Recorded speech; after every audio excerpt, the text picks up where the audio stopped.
was born by the river, oh, in a little teen.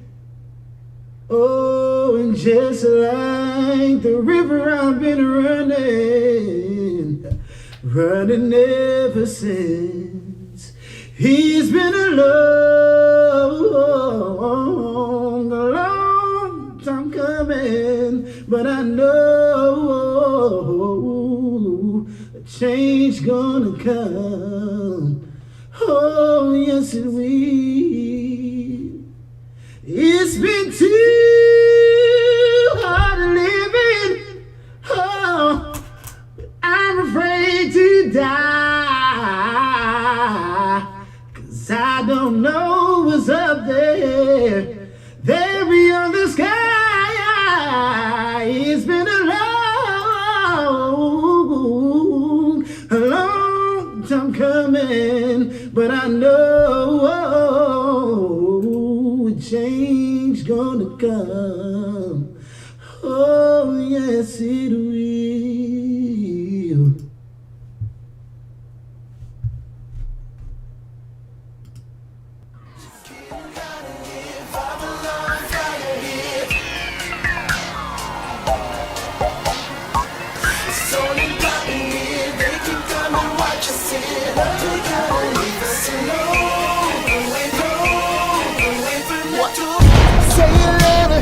What you gonna do now?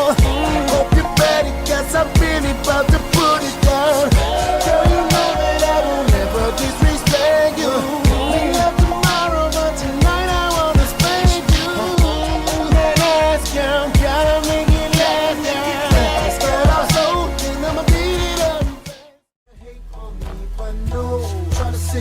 when the beat say go. There you go again, that voice is watch you make your girlfriend go. Come on, come on, come on.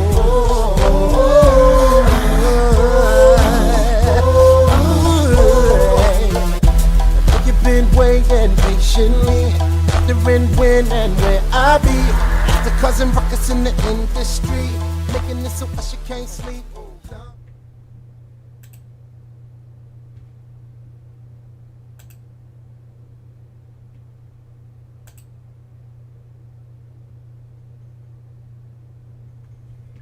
What's up? What's up? What's up? What's up? What's up? What's going on, y'all? What's going on? What's going on? What's going on? Shout out to everybody here. Let's get them likes up. Let's get them likes up. We're gonna talk some things.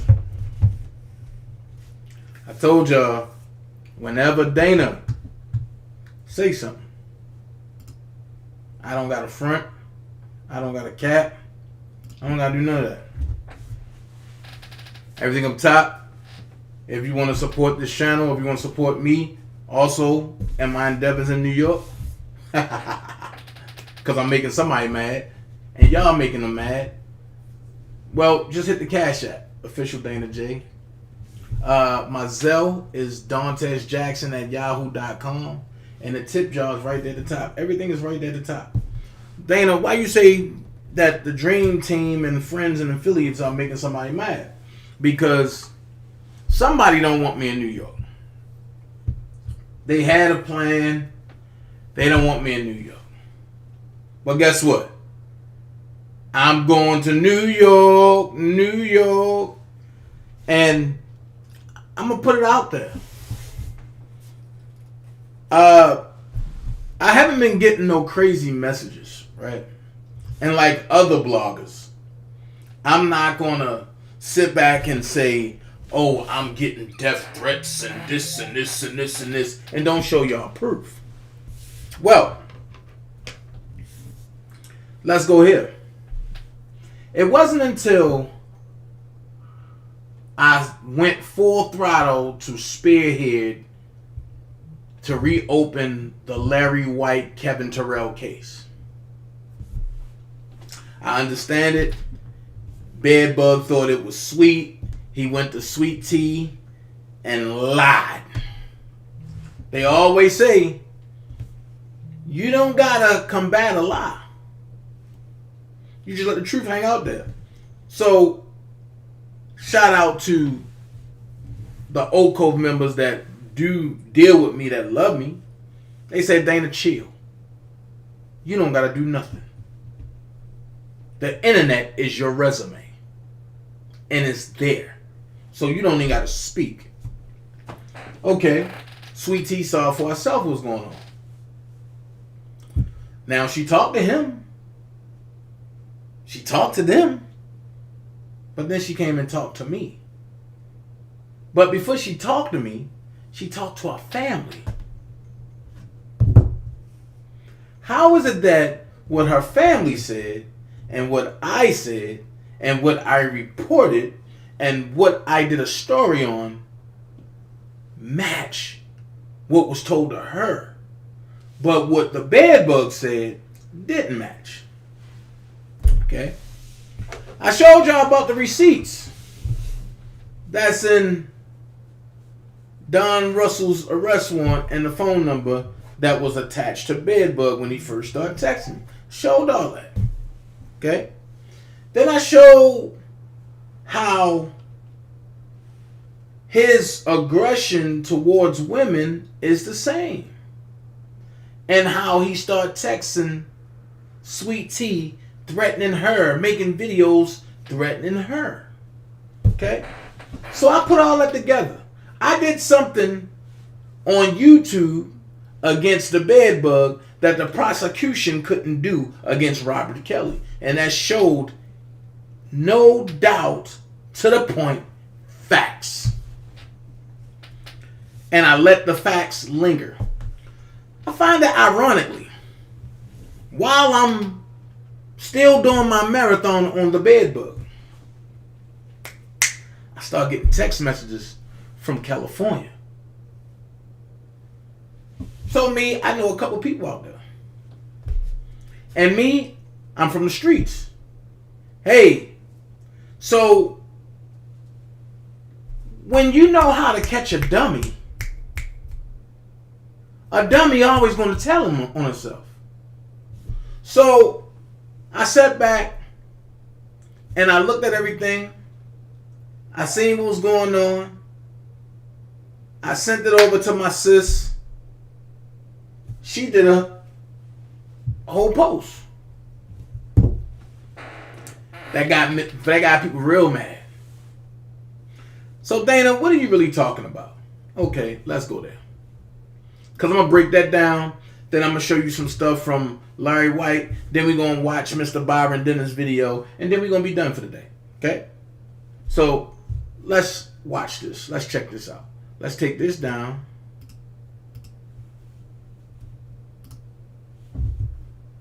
These are not in order. Text number 1. You see the date, right? You see the date. 9/24/21.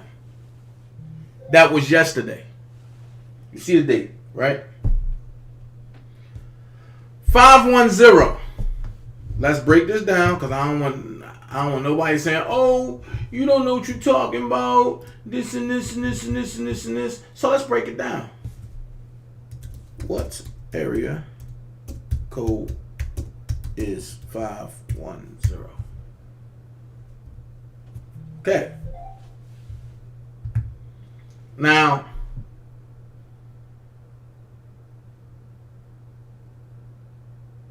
let's go here. Bam.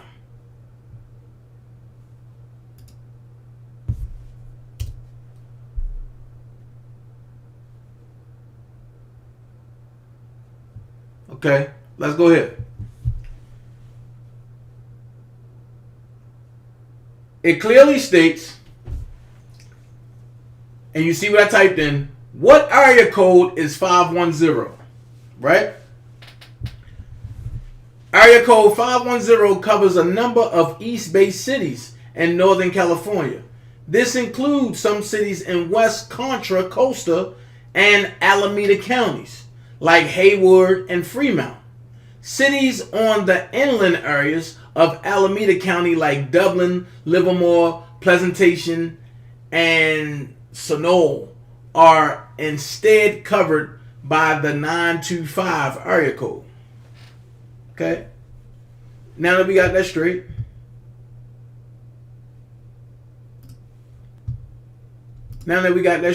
we can go back to here. I know 3 people out in California. 2 of them I deal with heavy.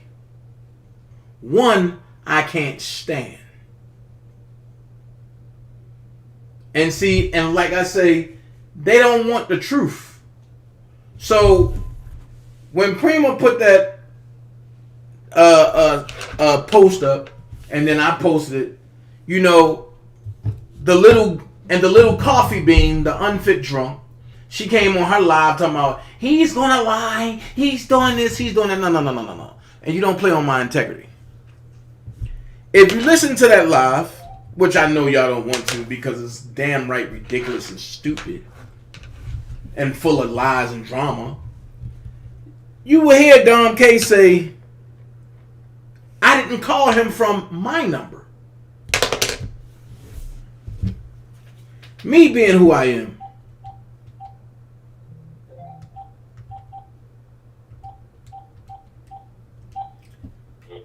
you don't have to call me from your number.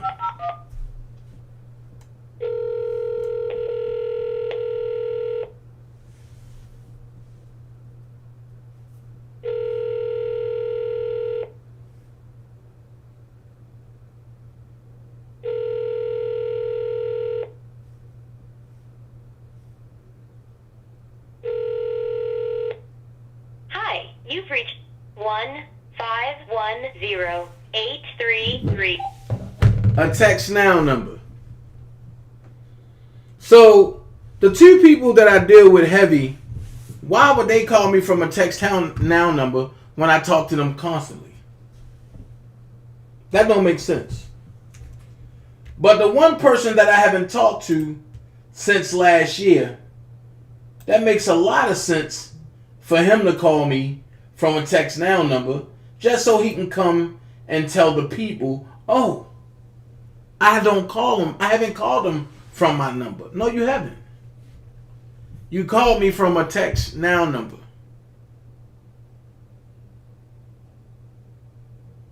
So let's read.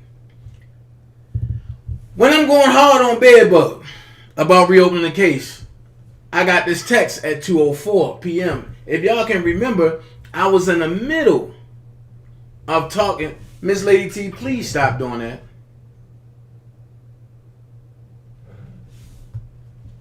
I was in the middle of breaking down the Bedbug Sweet Tea situation. And this is what I get. You need to stop keeping up all the bullshit, sugar honey iced tea. You too effing old.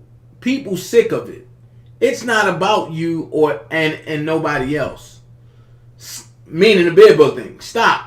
Then I wonder why people say what they say. Messy ASF.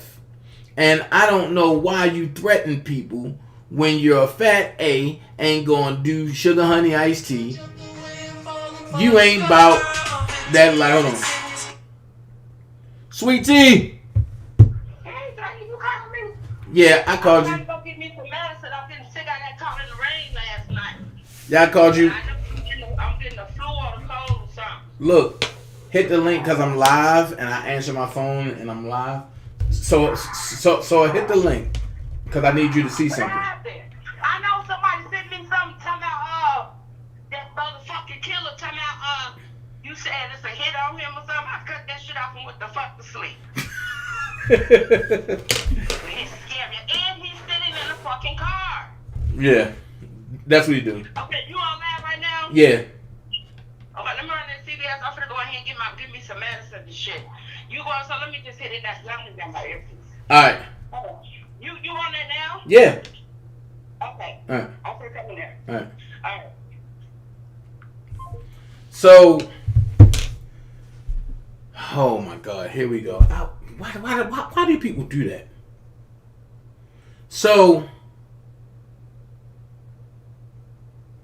Miss Brooks, I'm gonna get to that, but I gotta get to this part first. So, and then it's like their language, you can tell because they went online already saying the same stuff. And then it says, you ain't about that life and quit trying to claim everyone, nigga. These people don't even know you. Come on, we all know where that's coming from.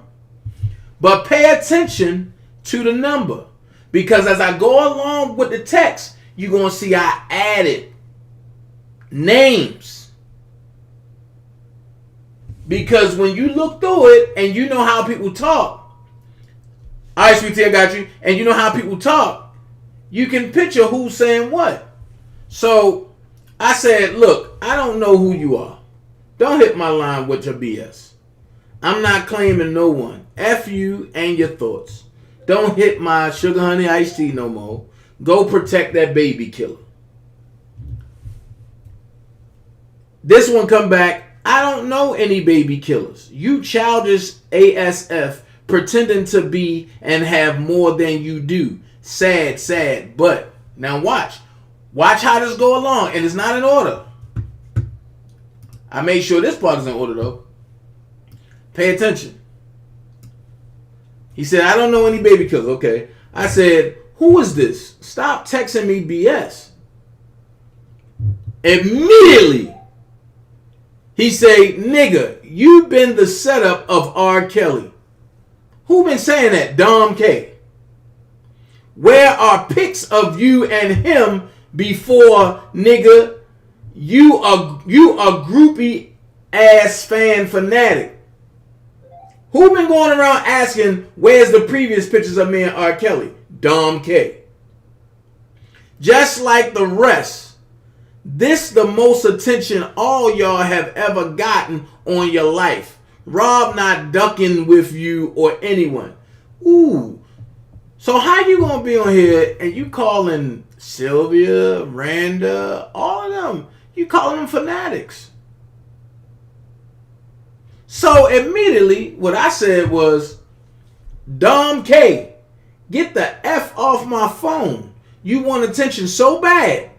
Go wrench chase, and that's what would have been the B word, but I said you birch.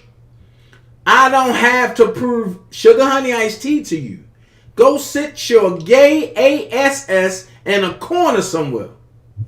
Okay, if that wasn't Dom K, right? The first thing you gonna say, I'm not Dom K. There you go. But this what he come back with. Nigga, you the gay ass nigga. Lying about having girlfriends and babies, nigga. None of Rob's supporters would ever F your fat, out of shape, Bill the Bear looking A. You mad because the truth hurts, fraud, copycat A nigga. You might as well bow out. The YouTube streets ran your A over with real bloggers. You're a mad B. This thing is so funny. I say, laugh out loud. You're such a joke. The only real bloggers are me, Hollywood Next, Prima Donna Levi. The rest are trash, just like your BA. No copycat here.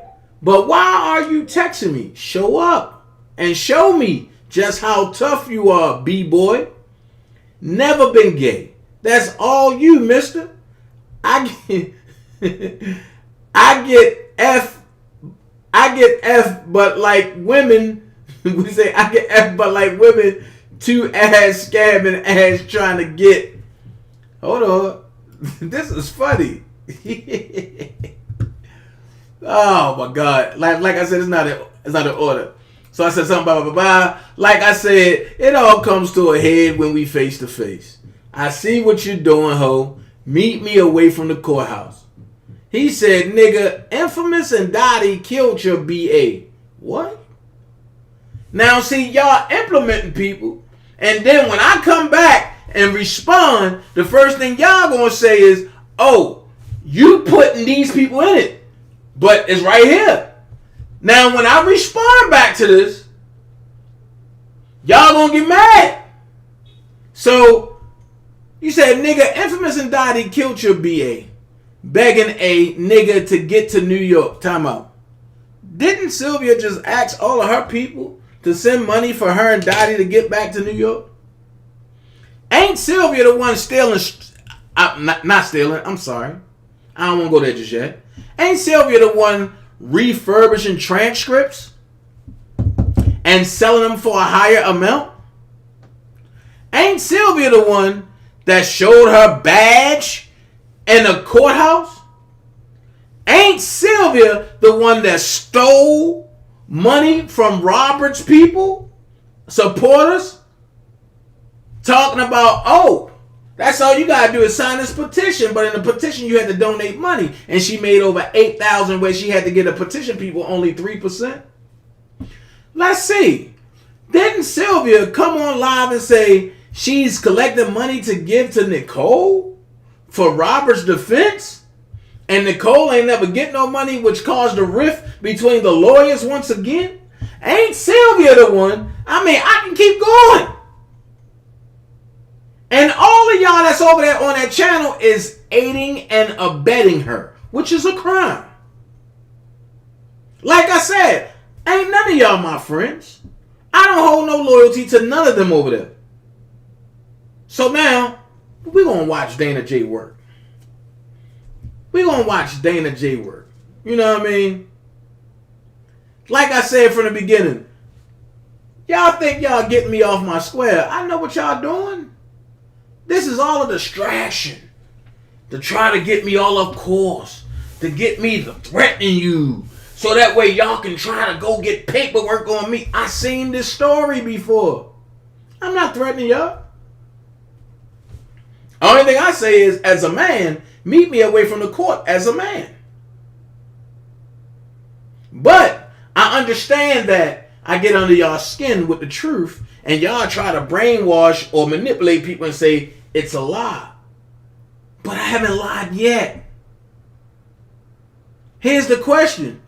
Can y'all provide proof that this ain't Dom K? That this ain't Bedbug? That this ain't Randa all in one group text together? Better yet, I can call 2 people right now. And I know for a fact it ain't them.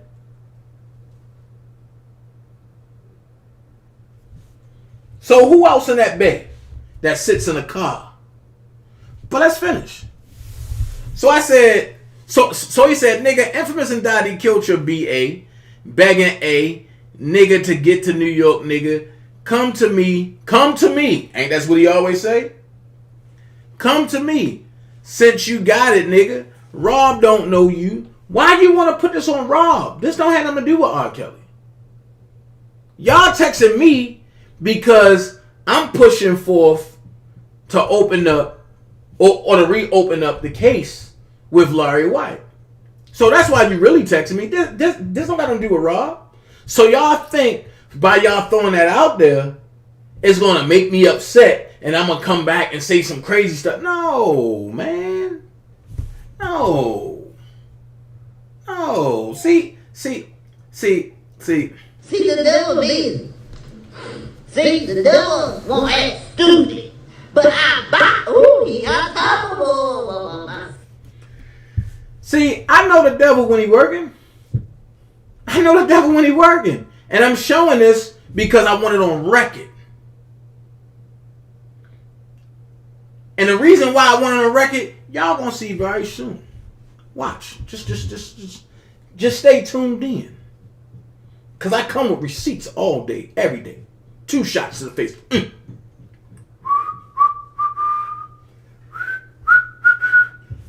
DanaJay coming! That's what y'all gonna say. That's what y'all gonna say. DanaJay coming. Y'all niggas got Twitter fingers. But when that lady was gonna get with you, Randa in New York, you jumped back behind Marshall because he big. You know, big niggas get laid out real quick. So I understand how people say, oh, Dana got something bigger to deal with. Nah, I don't got nothing bigger to deal with. Let's finish. I'm minding my business. I'm in my lane. I'm leaving y'all alone. Ain't that's what y'all wanted and I wanted? I've been wanting y'all to just mind your business and go about your way for the longest. What I do don't have nothing to do with y'all. What I eat don't make y'all sugar honey iced tea. But like I say, when y'all want it, you best to believe when you shoot at the king, you better not miss. Because Omar's coming. By the way of DanaJay. So, you said, Rob don't know you, and I, the only dude, stay speaking on men. Who's been speaking on men lately? Dom K. Think about it. He giving himself away. So, he said, effing and sucking duck you like it in your A and mouth. F prima donna, and you spelled it wrong. F prima donna, she cupcake lady, better stick to making hoe cakes.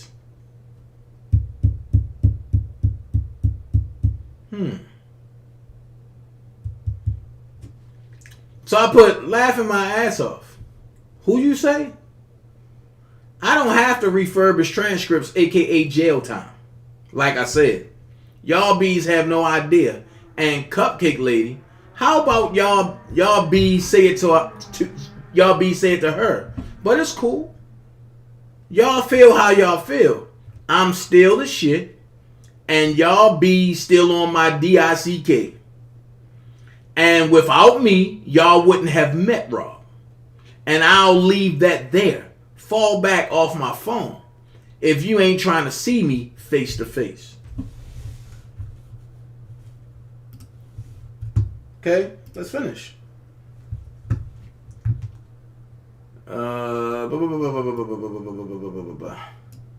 He put all that. Okay. Okay, here we go. He said all that. I said, laugh out loud, you're such a joke. The only real bloggers are me, Hollywood Next, Prima Donna, Levi. The rest are trash, just like your BA. No copycat here.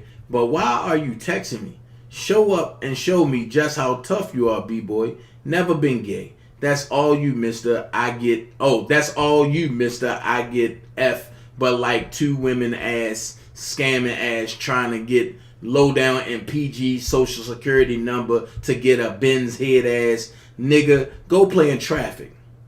None of y'all could F with me on my worst day. Stop buying subs and get it out the mud. You sucking block B. You sucking block bender penile system head ass nigga. But I put the B there. Cause see, that's where you came from.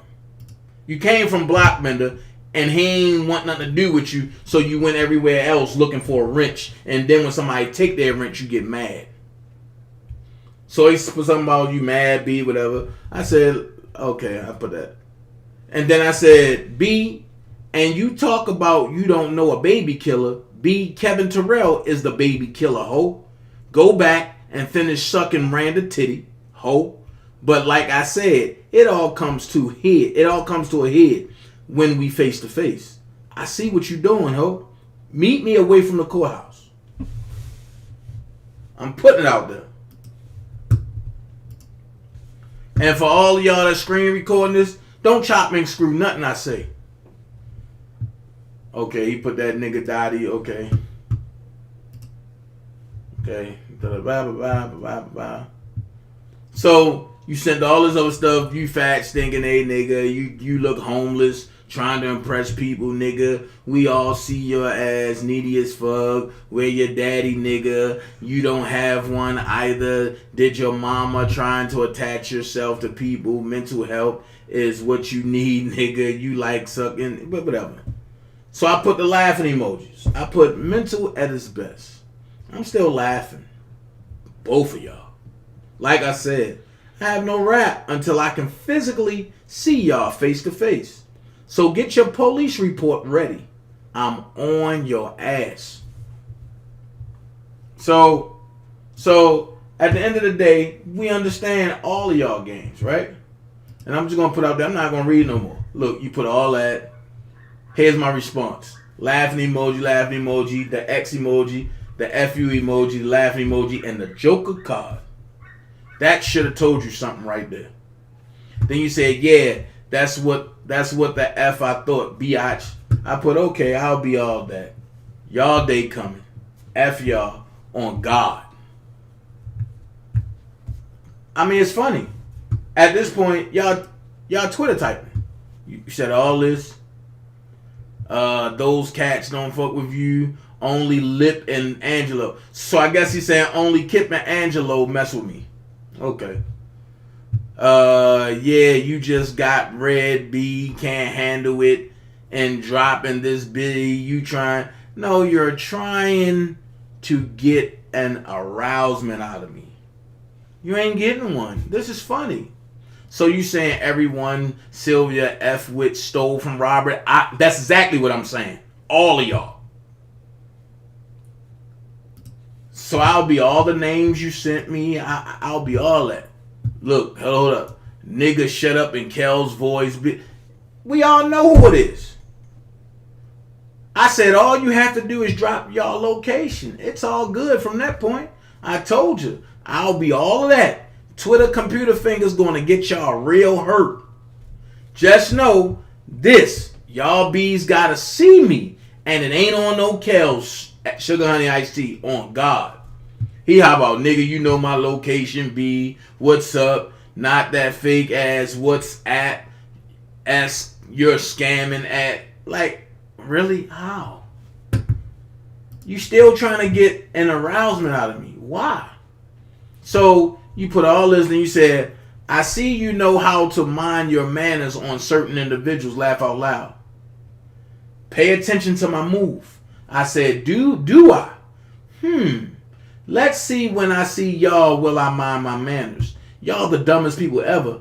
And then I hit him with the Joker card. Everything you are going through is preparing you for what you asked for. Here's my question. That statement is telling you everything.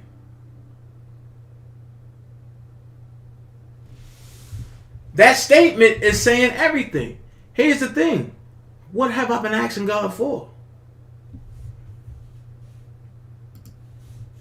I've been asking God for one specific thing. You put nigga, you mad because don't nobody or anybody F with you. Beg. Yo, I never beg for nothing. I never scam nobody nothing. And I don't care who don't mess with me or not. Because at the end of the day, all of y'all ate off my table. All of y'all was trying to mess with me. It's not until I walked away from y'all. Look at this. Let me see that neck when you go live, nigga. You look like a $2 trans prostitute. We all know that's Randa talking. Come on. Yo, that's why I labeled it what I labeled it. Because when people know who they are, dude, real niggas don't gossip and do BS stuff. Randa have said that like 4 times to different people. That's why it's titled the way it's titled. But you know what? I put it out here, right here. All out here. I put it right there. I said, okay, that's news to me. But we all will see. Just know our paths have to cross. So while you sitting in your PPP loan ass car, trying to be relevant, do yourself a favor, go play in traffic. And remember, when I see you, if you come to New York, Dom Gay, let's do men sugar honey iced tea once we're away from the courthouse. That's all I got. And that's all I got to say. No need to keep texting me, homie. You texting me trying to argue like you my woman or something. Go have several seats in the back somewhere. Go sick a penile or something. No need to keep texting me. Oh, and ask that B Sylvia where R. Kelly money at. Go ask Coochie where R. Kelly money at. Go ask Randall where R. Kelly money at.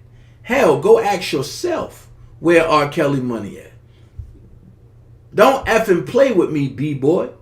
But I see you're hitting me from a Text Now app. Cool. Keep going. You're going to learn the hard way. So this is what I'm going to do. Since y'all are saying that it's not y'all, let's do it this way. I'll go down to the police station and have them run that number, run the text, get the IP, everything. And once I get it, I'll come back and let everybody know. But on a process, we can go ahead and put something in place. Let's make it make sense. Not playing with none of you. But then, I get this.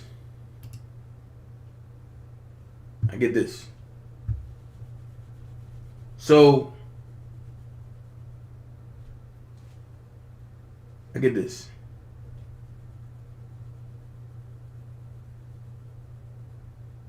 Let that punk go to New York if he wants to.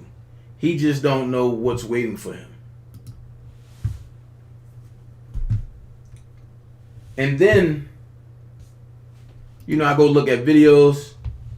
Oh, now the channel that's running with everything don't have no type of videos on it. One thing about me, I'm gonna ask you another question. You can run, but you can't hide. And the question I ask is, do y'all really know who I am?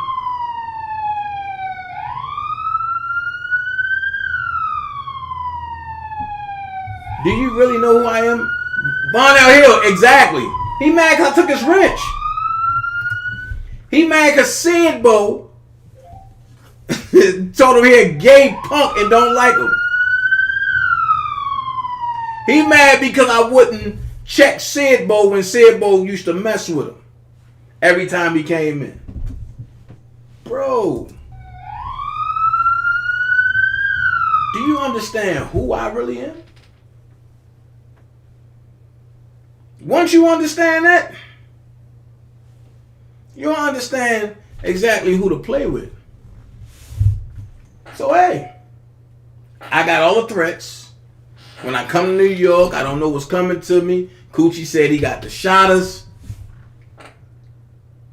So at any event, I have a right to protect myself in any form I feel like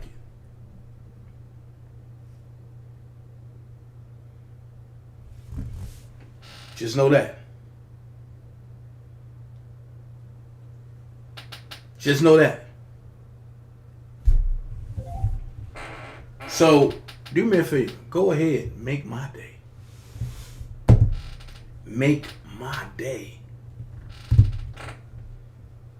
It will get real ugly in New York for y'all. Make my day. In the words of Sean Harris, should I treat you as a foe or a friend? But I'm going to remove that friend part. Should I treat you as a foe or as a hoe if I see you? There's no friends. We ain't friends. Never will be. But all of this happened when Bedbug started to get exposed. Well,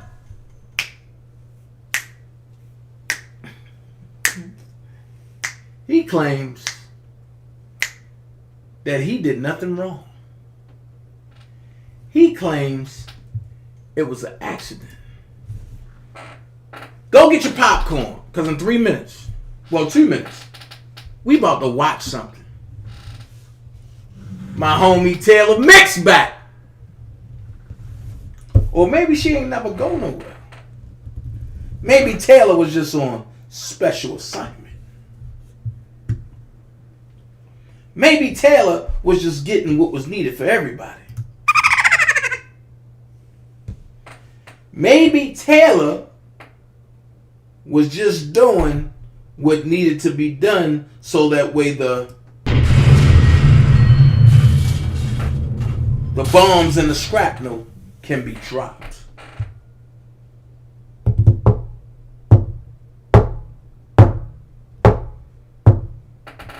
Maybe if people would have just stopped when they could have or should have, it would have been left alone.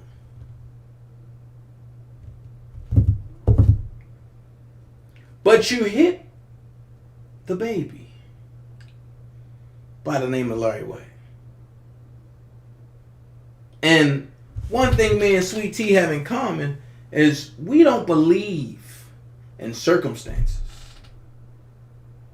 So what we both believe is that Larry got tired of you lying, Bedbug, and lured you to Sweet Tea page. Because she didn't know exactly what was going on. So as y'all was lying on me, instead of telling the truth, y'all didn't think that she was going to go and check.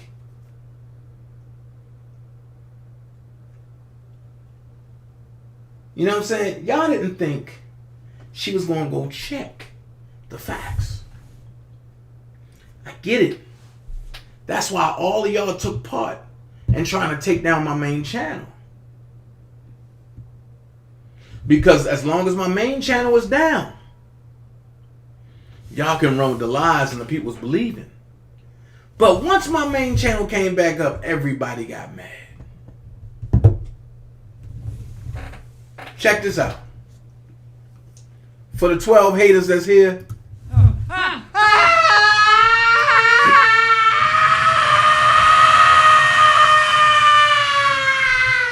That's what y'all inside's doing every time I come live. Y'all like, this nigga again? Oh my God, what I'm going to do? But just understand one thing. That DanaJay ain't come to play with none of you. If you think I'm here to play around with y'all, goddamn I'm not.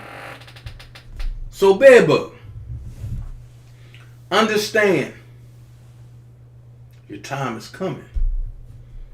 So what we're going to do is we're going to look at the presentation by Taylor Mix for you. It go a little something like this. What's up? How's everybody doing? Taylor Mix in my hands. No, I really just came back to do this real quick video. Well, I don't know how quick it's gonna be, but I came back to do this video because people were asking me about if I had seen, what was going on pertaining to Larry White, DJ Tyson, his cousin that coincidentally, which I wouldn't consider it to be a coincidence, but it was just meant to go that way. Things started to resurface pertaining to Larry White. My thing is that I watched some things, and the problem I had, what made me want to do this video, is watching DJ Tyson lie. Watching him tell stories that were not true. And I was looking at the fact that DJ Tyson killed Larry White once. And it almost feels to me like he's killing him twice with lying on him, which is to be expected, because when I had brought out about DJ Tyson's kid's mother, Crystal, when she gave her testimony basically about how DJ Tyson mistreated her and abused her, he totally denied it. He lied about that. When he did his video clearly disrespecting and celebrating R. Kelly going to jail, when that video was recorded and resurfaced, he lied about that. He said he didn't mean the way he said things and just lied about that. When I found the newspaper article describing and telling what happened when it was questioned if DJ Tyson had killed a baby, it was kind of up in the air. And when I actually found the newspaper clipping and brought it out, DJ Tyson lied about that.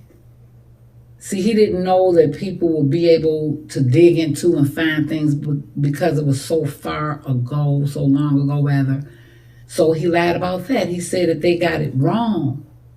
Even with, Larry White's name on there, the streets on there, all those details, he said it was a pure lie. It was made up. He has a video actually saying that it wasn't true. So now things kind of resurfacing again because of Sweet Tea, I believe, bringing it up and, bringing it back to life. He's telling his version and he's lying again. So I just came here for those of you that want to know the truth. You really want to know what happened. And I will explain it to you in detail. Of course, it's sad. So if you will be triggered by certain details and things of that nature, just, click off. But you need to know the truth. And that's what I came to do, is to tell you exactly what happened. And before I do so, I want you to know that my information has come from reading testimonies and hearing what happened from witnesses from the ones that were there. I'm not telling you what someone said to me.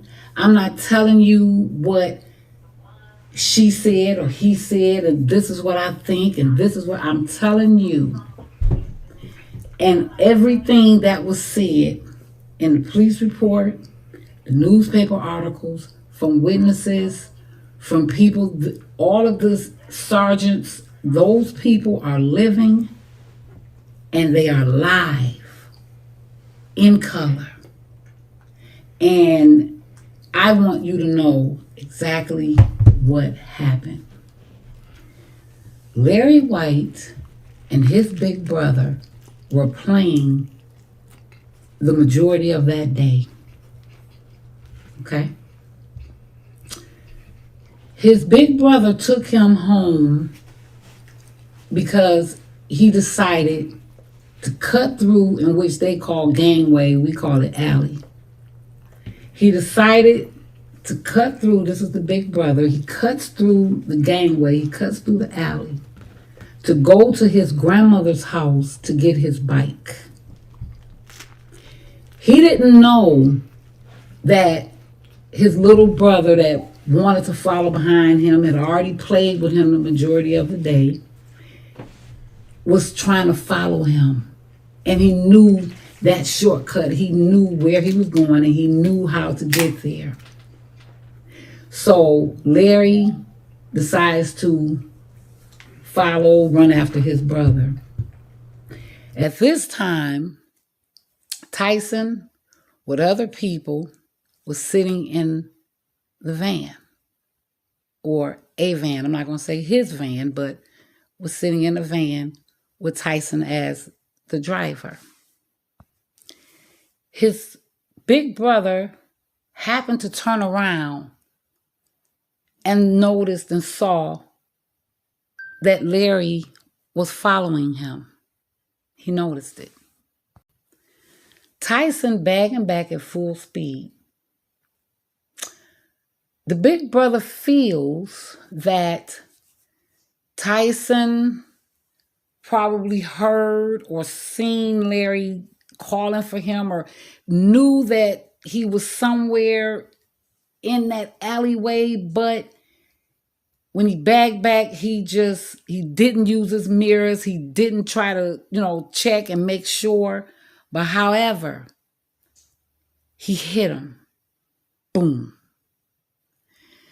Tyson didn't look one way, and that one way that he didn't look, that's where the big brother was standing, waiting for Larry to reach him, to get to him. I'm saying it slow, but of course it happened fast.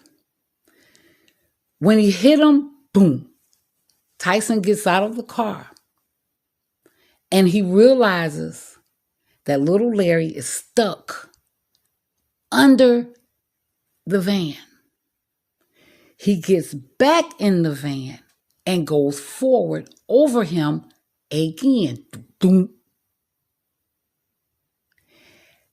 The brother is coming and running towards him. Tyson picks Larry up, and he was not getting back in the van. He was going towards a dumpster. He was walking towards the dumpster because Tyson knew that he killed him. He knew that he fucked up. And he also knew, in which he thought, that no one saw it but the people he was with.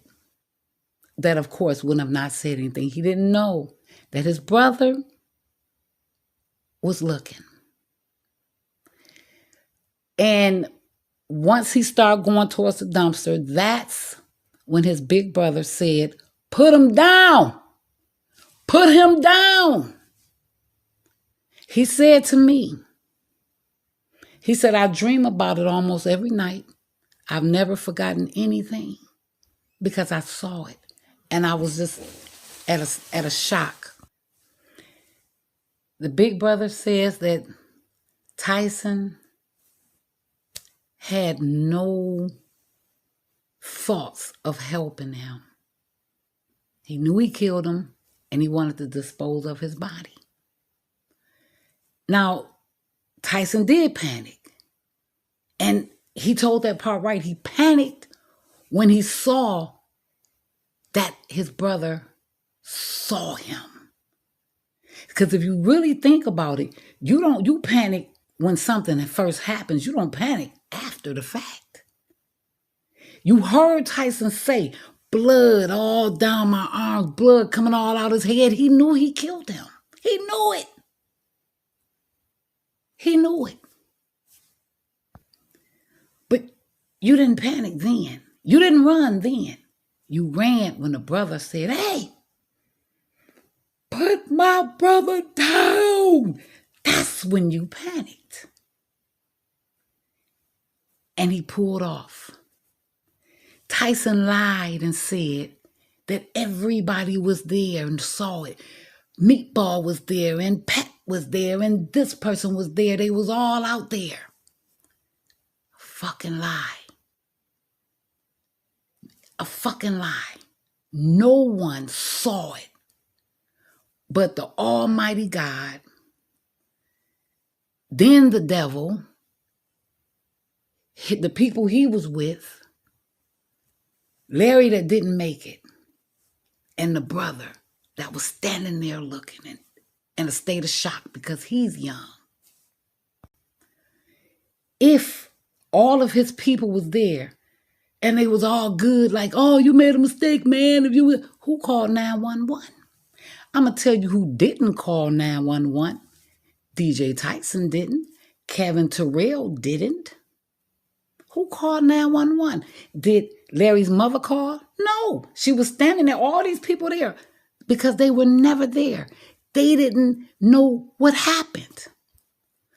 The 911 call, if you listen to the tape, was Georgia, Larry's grandmother. Why was Georgia, Larry's grandmother, on the 911 tape?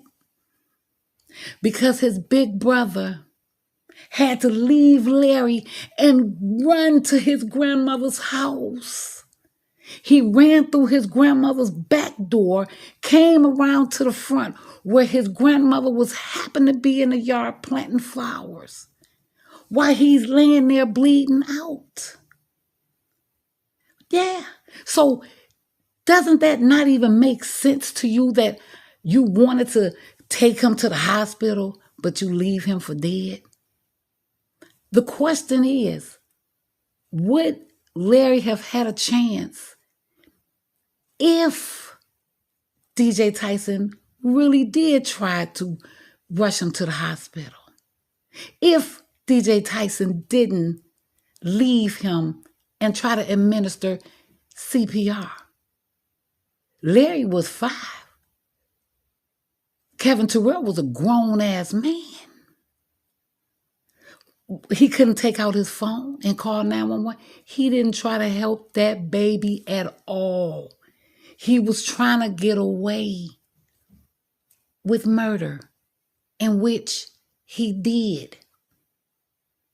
And anyone that supports him, that you're going to roll with him till his wheels fall off or till the wheels fall off, you take your money and give it to Tyson. 9 times out of 10, you've gotten away with murder yourself. Or either you slow as hell, or you a cold-hearted person just like him.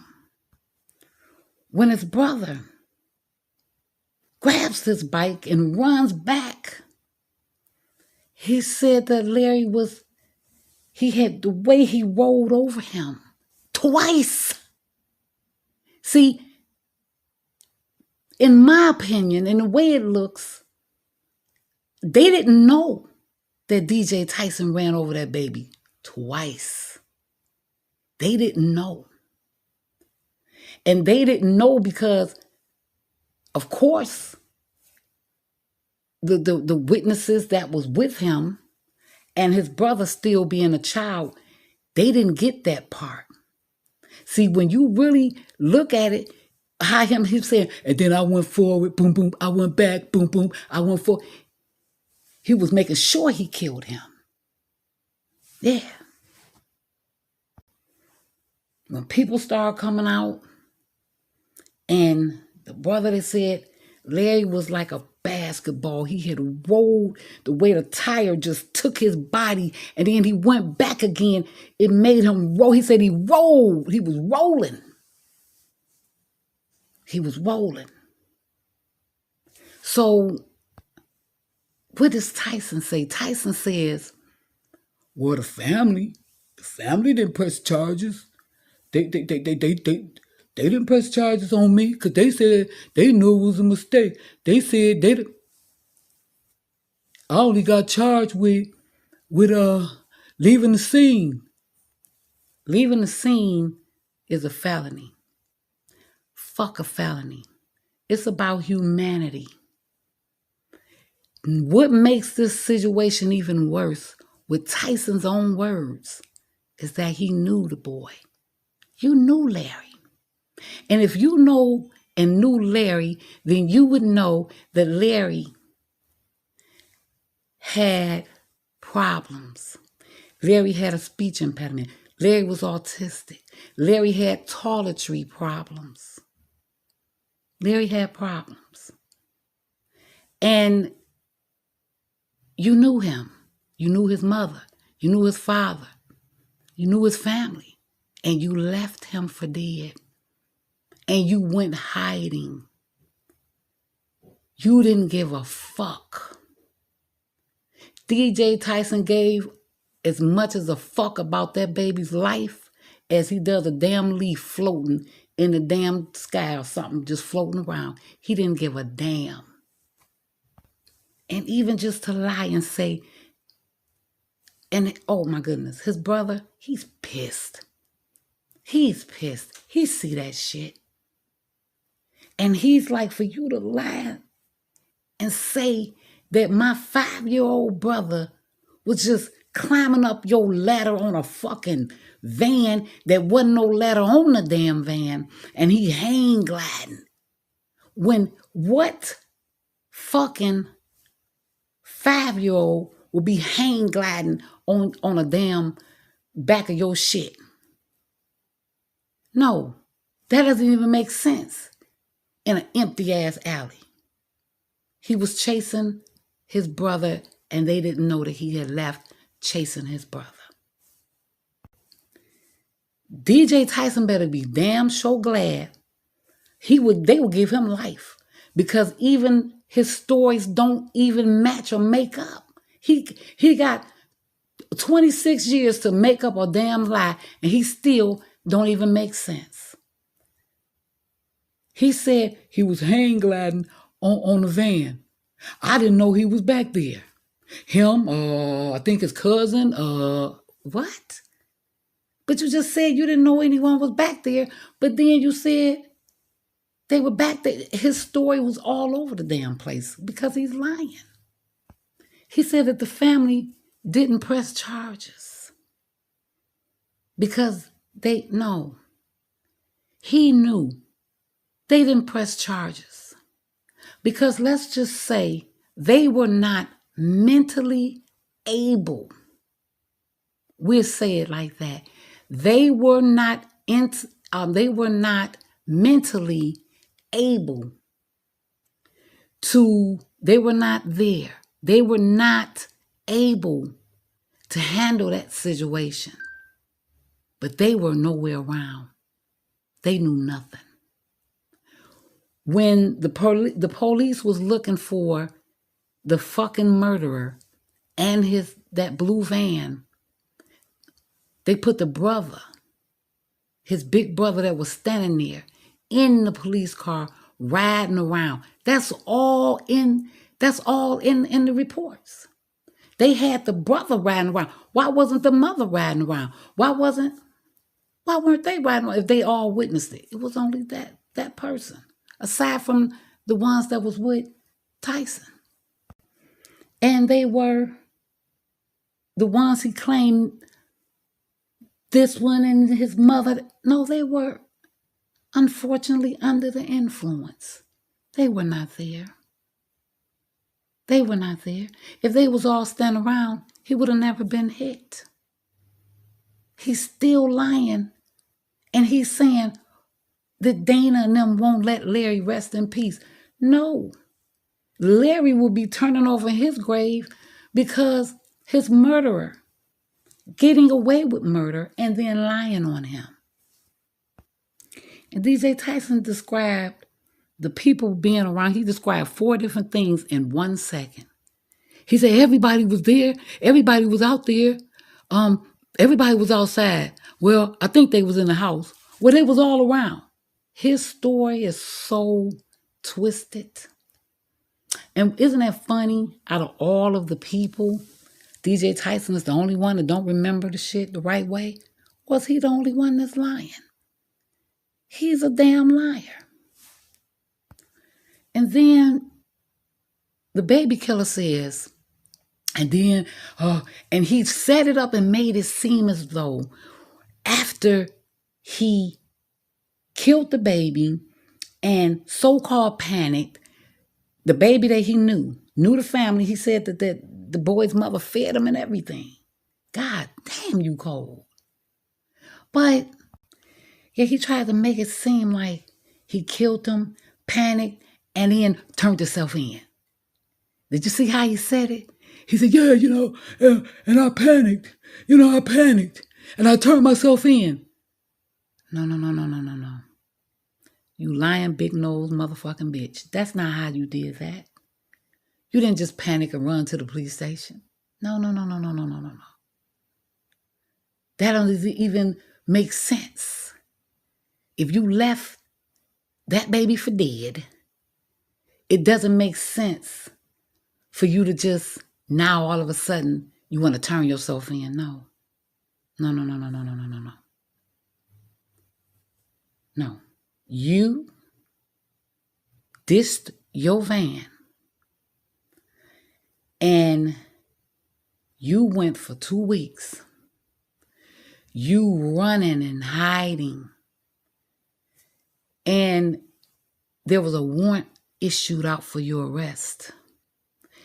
They put out all kind of alerts. They went to all your friends, your family, even your mama know what you did. They went to every single person. It's all in the news clipping and the report. They said, let him know. If we get him, it's going to be hard. He cannot hide. He better turn himself in. He turned himself in weeks later because he knew it was nothing he could do. He knew they was on his ass and the family pressuring him. Friends pressuring him. You can't have the police keep coming here looking for you, man. He went and turned himself in. Just like Larry's big brother said, if the almighty creator of life had not had his brother to turn around and wait for Larry to come towards him, I wouldn't be saying this now, because he would have just been a child that was found, hit, and thrown in the garbage. He would have never turned himself in. He would have never did nothing. And then you have to also ask, would he be living? Would he had a chance at life if that grown-ass man that hit him twice, and you can't even say hit, he probably would have lived if he was hit, rolled over him. Was that a hit? Did somebody owe this man some damn money and he tried to kill him or something? So, because the timing that you timed is soon, he came behind the van, going through the alley. Boom. He didn't hit him. He rolled over him. And then, even if he's stuck or mangled under that van, you can't say, y'all get out. Lift this van up. Help. Lift this van up. If you, because I know you strong and you got muscles because the muscles is in your big ass nose, bitch. between you and the fucking evil motherfuckers that's in the van with you, and you scream for help, you might have could have lifted that van up off that baby. You could have saved Larry's life. And if you couldn't have, you could have tried. Even if your ass didn't administer CPR, or you didn't call 911, or you didn't get some help from him, you could have gotten your ass out and got down on your knees and at least let him know somebody is here with you. Keep breathing, baby. Keep it something. You pulled the fuck off. That baby was lying. This shit is real. This is not a movie. This is not made up shit. This is not people that's making up shit on you. These are facts. This is real fact shit that happened. I don't care if it was yesterday or 100 years ago. It happened. Everything is not about the law. I only got charged with running from the scene. I only got charged from leaving because I panicked. I panicked. So, if that was Kevin Terrell Jr., that I think probably was around the same age, if that was your son, you would have panicked and pulled off too. Because if you bragged more about Larry's family than your own damn family. So Larry should have been just as close to you as your own damn son. You would have left your son too. But I already knew you wasn't shit from day one. When I seen how you did your kid's mother and actually the things that your son has said about your ass that never made it to the airway. Not only your son, your only son, a damn junior, and carry your damn name and look just like you, and you care more about a black man going to jail and celebrating wanting everybody's life fucked up like yours, that you don't give a fuck about your own son and you neglect and have deserted your own damn kids. I knew you wasn't shit from day one. You a fucking liar. I don't care about the small talk. They didn't press charges. I'm cool with them.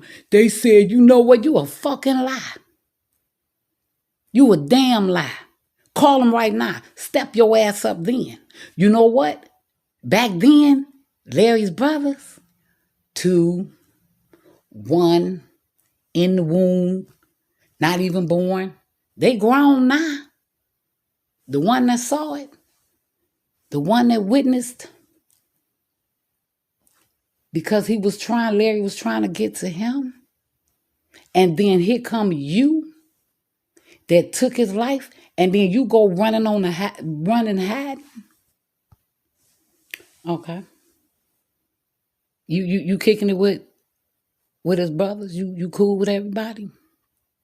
Have you even seen any of them since then? Have you? Just quit being a fucking liar.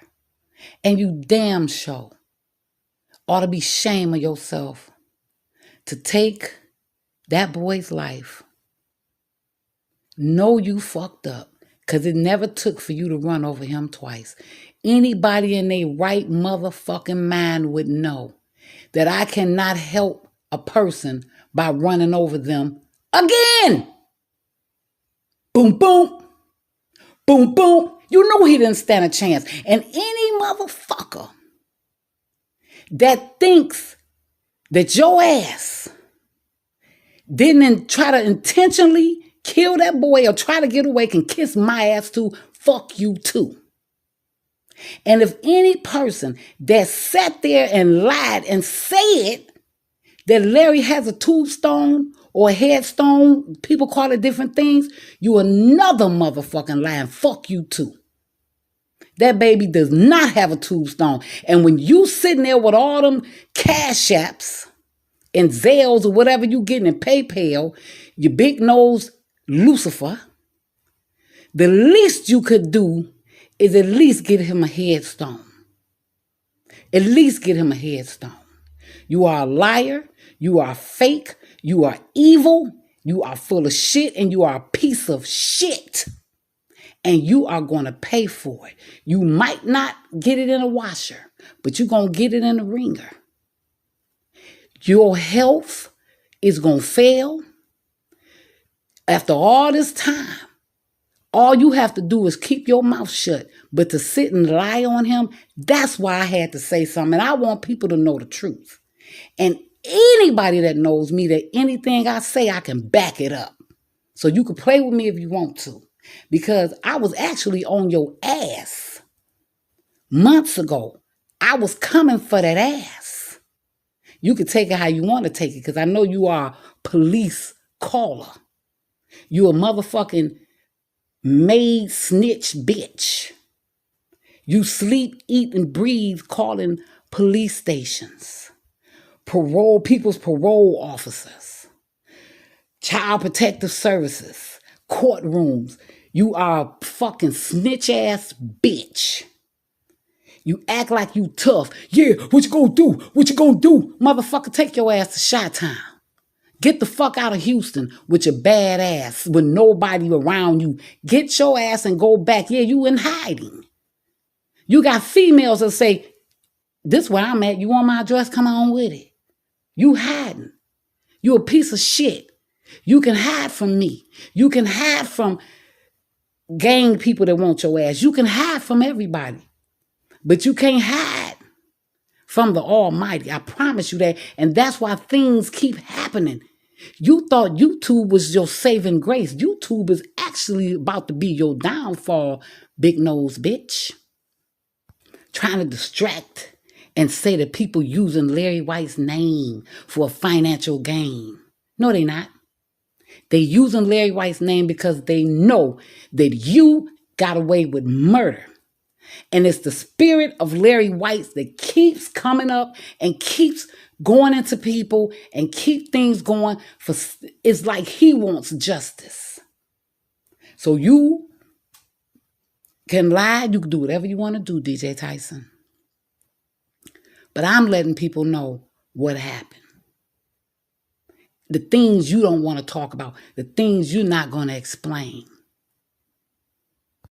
And what do? You do what you do best. He threatens everybody. He tries to put fear in people. And see, his kid's mother got him thinking that everybody's scared of him. See, Crystal and his kids were scared of him. They were scared of him. He knows and he studies people. He knows who he can manipulate. He knows how to work with people. But he's running into his matches. So he's calling around, threatening people. He's even threatening. I have proof of it. He's right now threatening people of Larry's family.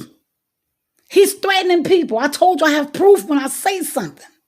He's threatening people because he knows that there's a possibility that this shit can open back up. He got away. And it was not clear enough because there was no one there to actually break it down but a kid and his friends.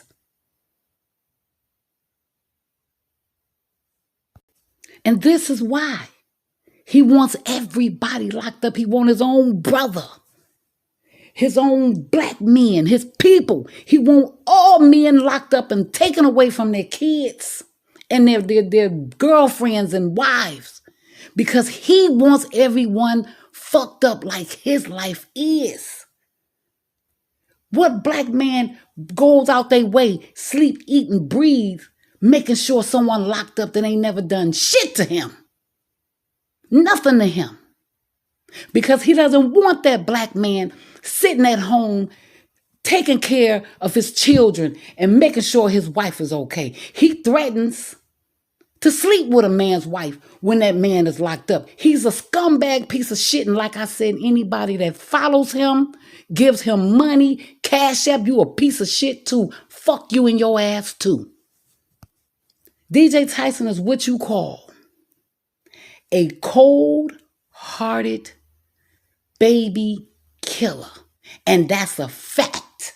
It's not, he even said it, but he said it in a way that would throw you off.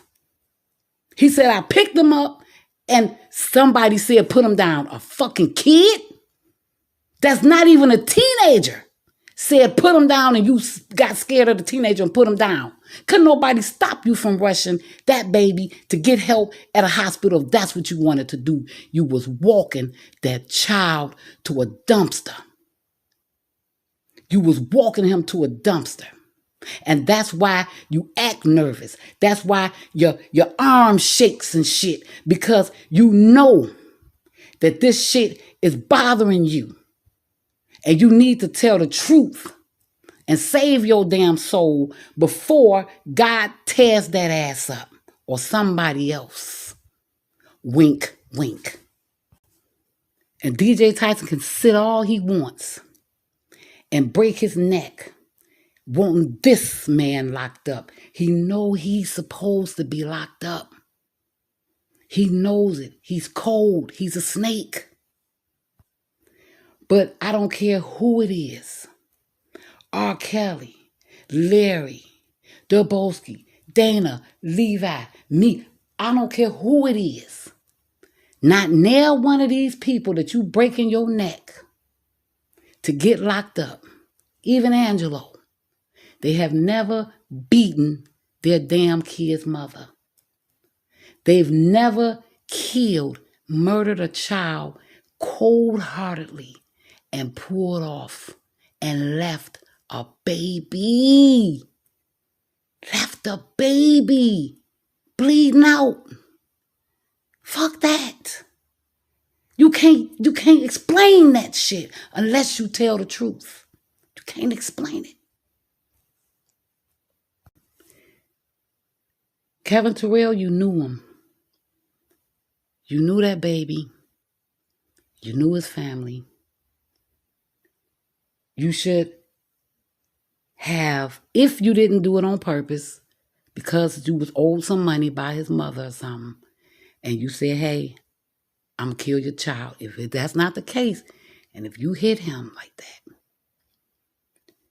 instead of you trying to dispose of his body to keep from going to jail or whatever, you should have gotten out and gotten down on your knees and at least embraced that baby.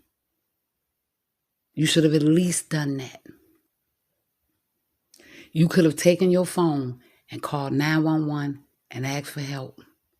You wasn't fearing no one around you because the brother ran to get some help. He had to run all the way to his grandma's house and left him. And you left him too. You could have done anything. Tried to get him sleep. Maybe he could hear, because I think they say your hearing is the last to go. You could have said, I'm sorry, man, I'm sorry. You could have done something. You ran and hid. You are a piece of shit. And for you to lie still after you killed him is fucking pathetic. But that is the truth for you people. That's the truth. That's what happened. And I want you guys to know the truth. That's it. And I'm out.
Sorry about that.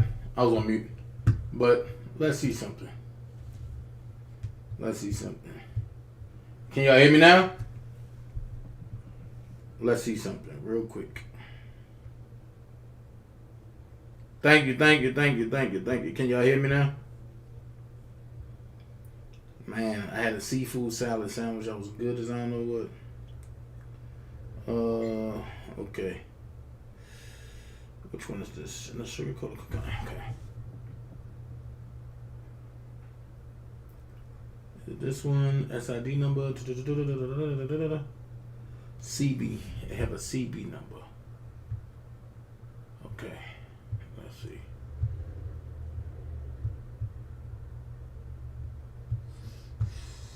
Right here. Sheet number 18. People are saying, oh, Dana, you can't have this case reopened.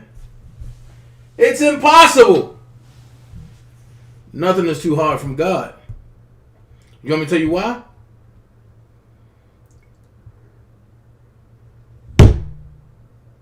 They charged him with leaving the scene, right? And here's where it becomes murder. They charged him with Chapter 95, Section 5 through 11, subsection 401-B. Count 1, Class 4, which means leaving a scene, accident, injury that caused death, which they gave him a $10,000 bond, which means when you reopen a case, you can't get charged with this no more. You got to be charged with second-degree murder, vehicular homicide, and using a public vehicle as a weapon. Under his admission, he said he picked Larry up and blood was gushing down his arms. And people said, put him down. So he put him down and left. That's not being in shock.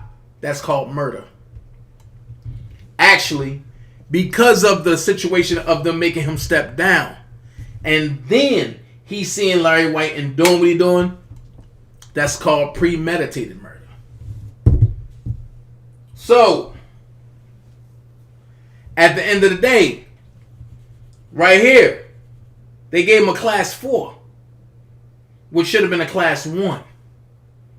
But because the vehicle was stolen, they knew if they gave him a Class 1, the city would be in trouble because it was a city van. So at the end of the day, you can't tell me that this case can't be opened back up because it was a wrong charge. The charge shouldn't have been leaving the scene. The charge should have been second-degree murder, vehicular homicide, and using a public vehicle as a weapon. But then them charges would have got heightened up even more because it was a city vehicle. On top of that, if you add the premeditated, which they would have chopped it on down, and it would have came down to second-degree murder, and vehicular homicide, and using a public vehicle as a weapon, and they probably would have ran them concurrent, which means he would have got life, natural life, without parole. So yeah, this is why we pushing to have this case open back up. Because at the end of the day, what if it was your child? What if it was your child? At the end of the day, what if it was your child? And I'm going to tell y'all what I'm going to do. I'm going to get the number. And I'm going to come back with some instructions. But I'm already ahead of the game. I've downloaded all my lives that I'm taking to Cook County. And I'm going to have this case reopened. Not me by myself, but with a collection, we all can make this happen. And I'm going to take it to the prosecutor's office. And we're going to get with the lawyer. And we're going to see what's going on. This case has been taking too long. And it needs to happen. Now, I can show y'all pictures that I have, but I will not violate the family like that. But I have the pictures. I have the pictures of Larry's dad. Have the pictures of his brothers. Have the pictures. But I won't violate the family. Ain't who in Atlanta?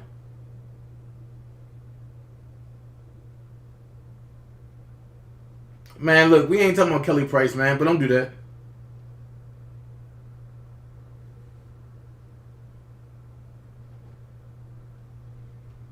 I will not show the pictures because I won't violate the family. Plain and simple.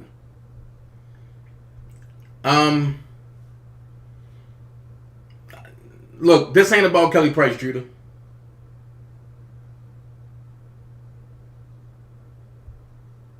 At the end of the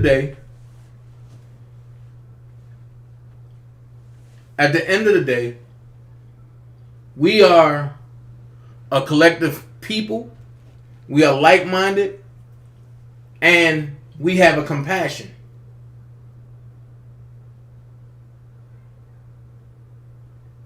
We have compassion over here. So therefore, I believe in doing things in decency and in order. But I will say this. Meatball be coming home next year. Hopefully they give him early release. And he's not happy. I let y'all hear what I had then. I'm actually trying to get Meatball back on my live very soon. I would love to talk to him now. But tomorrow at 2 p.m.,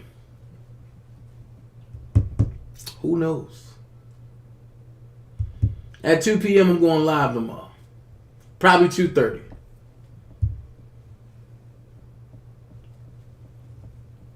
I'm going to see if I can get a hold of Meatball. Or if not Meatball, somebody close to Larry White. I'm going to ask them to give me a detail of what Larry White looked like. Give me an outline. How tall was he? How much did he weigh, approximately? Was he a funny guy as a kid? From what I hear, he had a speech impediment. We are some of the brightest people who have disabilities. But it's fine. We also are some of the most people who you can't get over on. So at 2:30, I will be going live with a family member. Walter, if you see this, you know, me and you need to talk, man. Me and you need to talk, Walter. Again. My heart goes out to Walter. Last time I talked to Walter, Walter said, "What is justice?" That stuck with me. And some of the same people who hollering injustice around here, hanging with the people who's hurting people, that's causing injustice. So now we need justice for Larry White. Let's see if some of these same people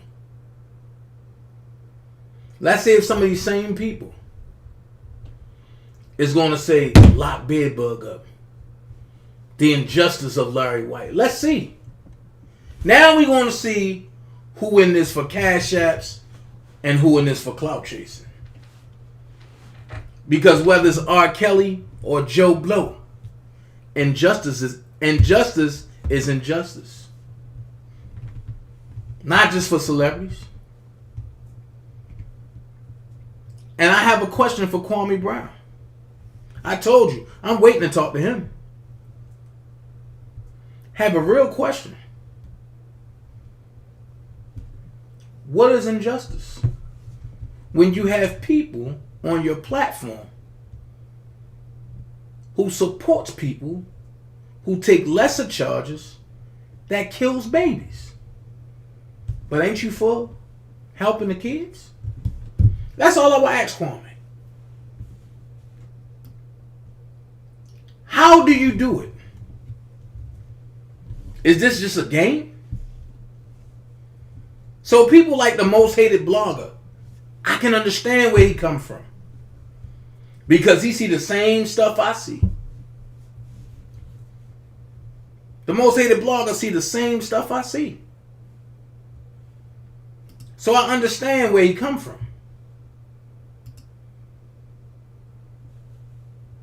I understand why he say the things that he say.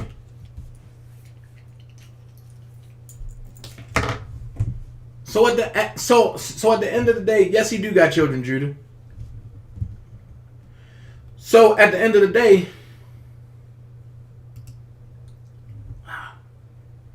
my team just lost. Clemson just lost. Jesus Christ. We won't be in the championship this year. So at the end of the day, it is what it is. Thank you, love yourself. Appreciate it. It is what it is.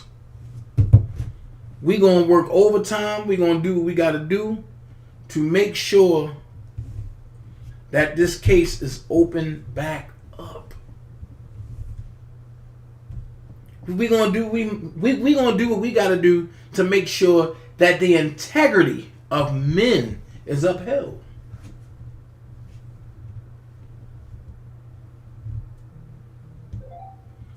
Now all these people, these bloggers who are saying R. Kelly rights have been destroyed. What about Larry White rights?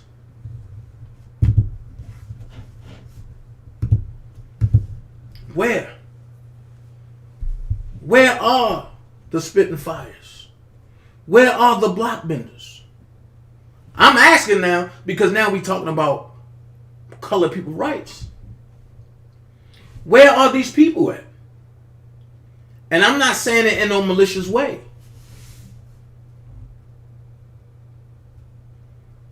I'm not worried about that, Judah. I'm a man. Where are these people at? Where are these people who said they support men's rights? But what about Larry White? If it was me, the whole internet would be buzzing.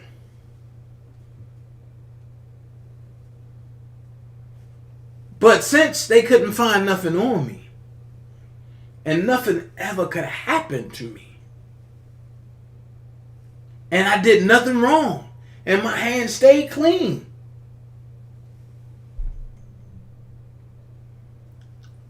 I'm the problem. I get it. I am the problem because I don't fall for anything. I stand for everything. That's right, that is.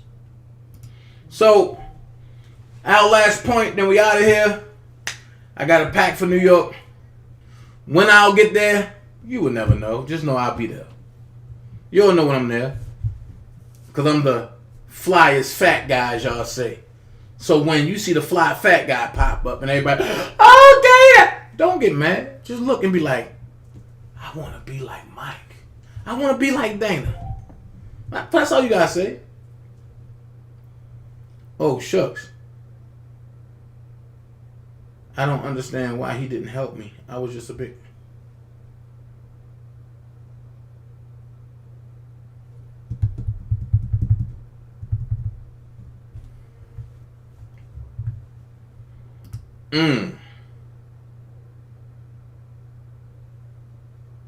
That did something to me.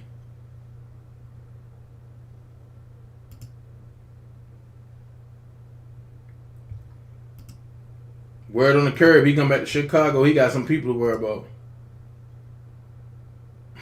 Like I said, the NBA. They going fishing for what? Nothing. Facts.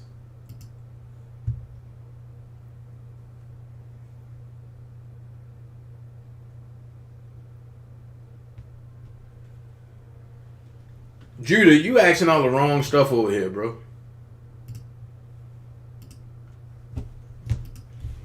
Everybody got their right to have a difference of opinion.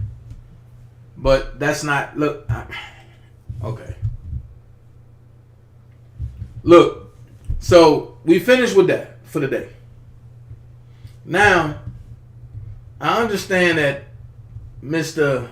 Byron Dennis, or Mr. Dennis Byron, whichever way you got his name, he had a major announcement today. Let's see what he's talking about. This is his content, not mine.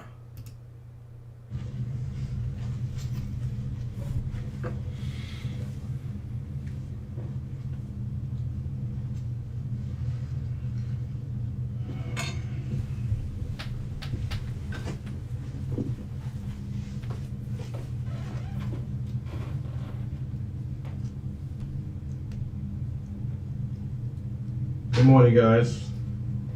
I'm going to give the page a few more minutes. I announced it, the live was going to happen at 11 a.m. today, and that should give people ample time to prepare, to tune in, and to listen to what I'm about to share with you guys. This development came in yesterday before I was leaving the courthouse. And everyone will have an opportunity to replay this. And this is one of the times I'm actually giving all those permission to now utilize this live. I'm not trying to monetize this live, so this live is to be shared, to be talked about, and to put things in perspective. So this live is not being done on YouTube. Again, I'm not trying to monetize this live, but as a reporter, as a journalist, as someone who's covering one of the most high stakes trials of someone of this significance, it's very important for me to share this information. That's why I didn't do the live on YouTube. I did it on Instagram. This is not monetized. But it is very important that not only you guys listen to my live, but also the attorneys that is representing Robert Sylvester Kelly. They must too look at this and understand why certain things have been done in the trial and why this jury should have been sequestered. And I will preface what I'm saying with the fact I've covered a lot of trials. I've covered civil trials, I've covered Supreme Court, Superior Court trials, I've covered murder trials, I've covered the whole gamut of trials, and I've had the opportunity to sit in not just pre-trial motions, but also voir dire questioning of jurors. And other lawyers who will watch this live, and I'm doing a live with an attorney tomorrow, but other lawyers who have practiced criminal law and understand constitutional law will understand what I'm about to share.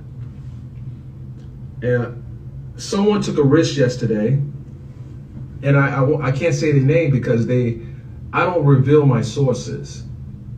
I would just say someone in the media shared something with me yesterday, and my instinct told me to investigate it. They were in the media room, and I would just say that they were significant in what I'm sharing with you today, and I had to do my own investigation. These are things that are not privy to the public. These are the things that are not privy to the lawyers, or maybe not one side of the team. And you guys will understand it. And I want you to put your thinking caps on, and I want you to understand that everything I tell you now can be investigated. It may likely be investigated. It may likely lead, in the event R. Kelly is convicted of these charges, it may also lead to a possible appeal or a proper redress of these things at a later time. So I also consulted with my attorney. We spoke about it in detail, and I shared it with them. I shared it with her, and she too thought it's a problem. She's not on the case, but as journalists, we also have to have people who are able to potentially litigate an issue as it relates to the First Amendment, as it relates to covering trials, as it relates to filing motions for certain evidence that is presented in an open court. So let's get into it. A couple of weeks ago, pretty much almost at the start of the trial, I made the decision to cover this particular trial. I've covered various hearings in different jurisdictions involving R. Kelly, and I've traveled to different jurisdictions and actually appeared at his bond hearing when he was released from detention in Chicago, as well as interviewed a numerous amount of people that are connected to this case. I also interviewed some off the record. I spoke to some directly on the record that could have provided testimony that would have perhaps changed the direction of this case. But that's secondary to what I'm about to share. Yesterday, one of the reporters, and I commend her for sharing this. She didn't have to do it because I think that, she's a young reporter, and I believe she sincerely believed that this case may have gotten fair and equitable coverage by all the media that was credentialed by the government to cover this. And let me explain why I say credentialed. Here, this is a media pass. This is a press credential with a seal, the government seal on it, that you have to apply for to get access into the court, in the federal court. One of the questions that was asked in the application process is, have you covered other high-profile cases, or have you been credentialed by a government agency before? So I had a White House credential. So I didn't see why that was so significant. If you cover court cases at the state level, criminal cases, you should be able to have access to any courtroom based on your constitutional right of freedom of press. But I filled the application out anyway. Presented my ID, provided links to other articles I've reported on, and it was approved. So I thought it stopped there, but I also had to get access to other team members so they could also be there when I'm not able to be there. I did that. First of all, I want to make sure everyone can hear me. If you can hear me, please give me a 1, because I'm saying things. I want to make sure it's not missed by anyone on this live. So please hit the 1 and let me know you can hear me. I'll wait.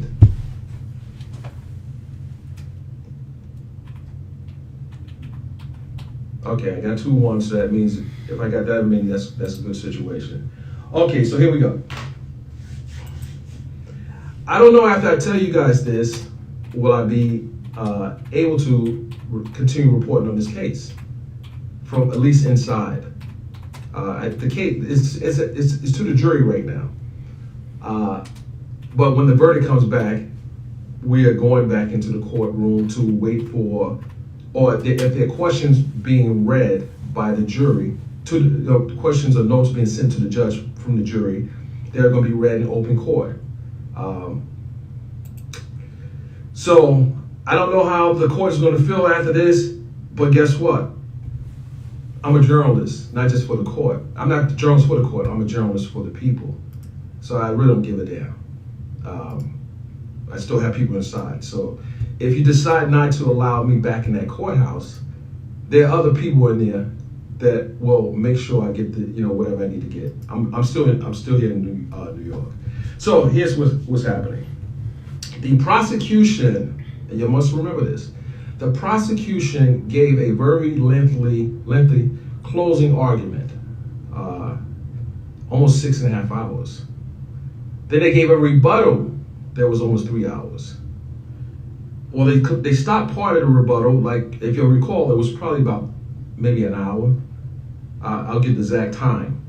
But there was a lot that happened on Thursday.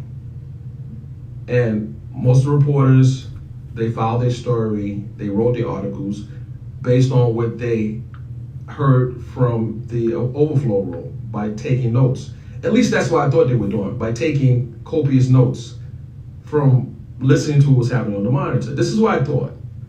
I thought that everyone had it was a level playing field. Everyone had the same access to the same information being in that courtroom, overflow room. And I thought everything was above board. So, as I was ear hustling in the media room, I heard a reporter say something to the effect, you guys got the transfer last night, right? They worked for the same team. And I said, transcript? Who sent the transcript out? Because I do recall that there was a lockdown on transcripts coming out from the courthouse. Uh-oh! Oh, wow. They sending transcripts out now? Because I have access to is a government a portal where you can file documents, you can pull information. So I searched, and I didn't see any order that said that they were re-disseminating the transcripts. So now my spider senses are tingling.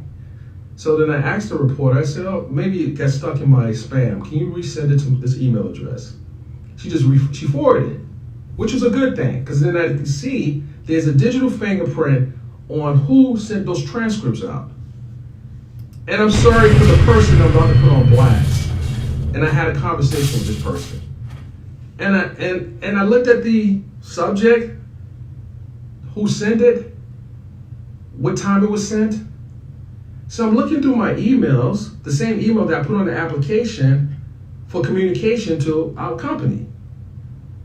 What I didn't see was the emails that were sent out to other reporters, certain reporters. Certain reporters that have been reporting on this case about R. Kelly and how the prosecution and how the defense has presented their case. So then I'm wondering, the person that I had to apply for the credential had to approve my credential. They also had to review the application in its detail, and I had to also submit a letter as the editor-in-chief for the brand. So when I realized that I was not on the distribution list of the dissemination of crucial details of this case that's been disseminated to a select people of the media pool that's covering this case, that really agitated me. That agitated me for a number of reasons. R. Kelly is on trial for a case that can potentially put him away for the rest of his life. And I'm gonna preface by saying I was never there as a supporter of R. Kelly or a detractor of R. Kelly. I was there covering the story, trying to get all the information from inside. And this is why I was critical of some of the black media outlets that didn't come inside and report this. Because what they were doing essentially is regurgitating information that they got secondhand. So let me explain the dynamics of the way the media has to report this case. We have to take hand notes on everything that's said between all the parties in the courtroom. The court has a court reporter there who has they have tools in place to take down notes, information of all the parties and anything is said. Unless you are a walking computer, you're not going to be able to get every single detail. So then when I started looking at other stories that were being reported, I was seeing verbatim account of what was said by the parties. And I'm wondering, something's odd here. As a member of the press, I knew that unless you were a trained dictation expert, you're not going to be able to take that down verbatim. So what was happening? The government was disseminating the transcripts of only the prosecution to certain members of the media. Now tell me why that's a problem. You don't have to tell me. I'm going to tell you why it's a problem. So that means that the narrative coming out of the courthouse that's being shared with millions of people around the world is being, in my opinion, controlled by the same people that have applied for the credentials to cover this case. And the members of the media, certain media outlets, are being able to have access to transcripts that other members of the media have not been having access to. That's a problem. That's a problem. The judge had made a ruling that certain things wasn't going to be released until the end of October. So tell me why those transcripts were sent out to certain members of the media. Y'all know why? Because they're trying to control the narrative. I call this individual, and if I don't get the emails from everything that was submitted to all the media outlets before Monday, I'm putting your name out there. You work for the government. You work for us. You have until Sunday night to put it out. It's going to be a problem. A major problem.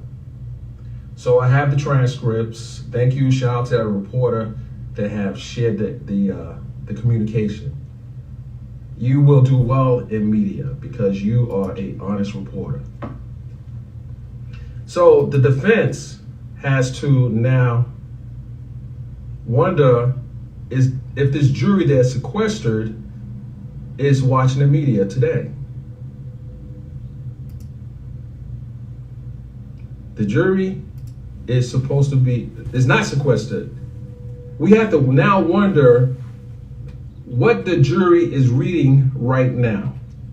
Irregardless of the fact that the judge said, no, you can't watch the media, you can't talk about the case, you can't do a number of other things.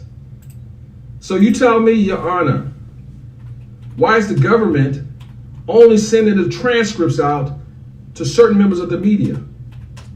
And why is the jury not sequestered? So this is why, in my opinion, R. Kelly is not going to get a fair trial. And why is this significant? Because I'm not accusing any outlets of slanting the story, but I'm accusing outlets of slanting the story.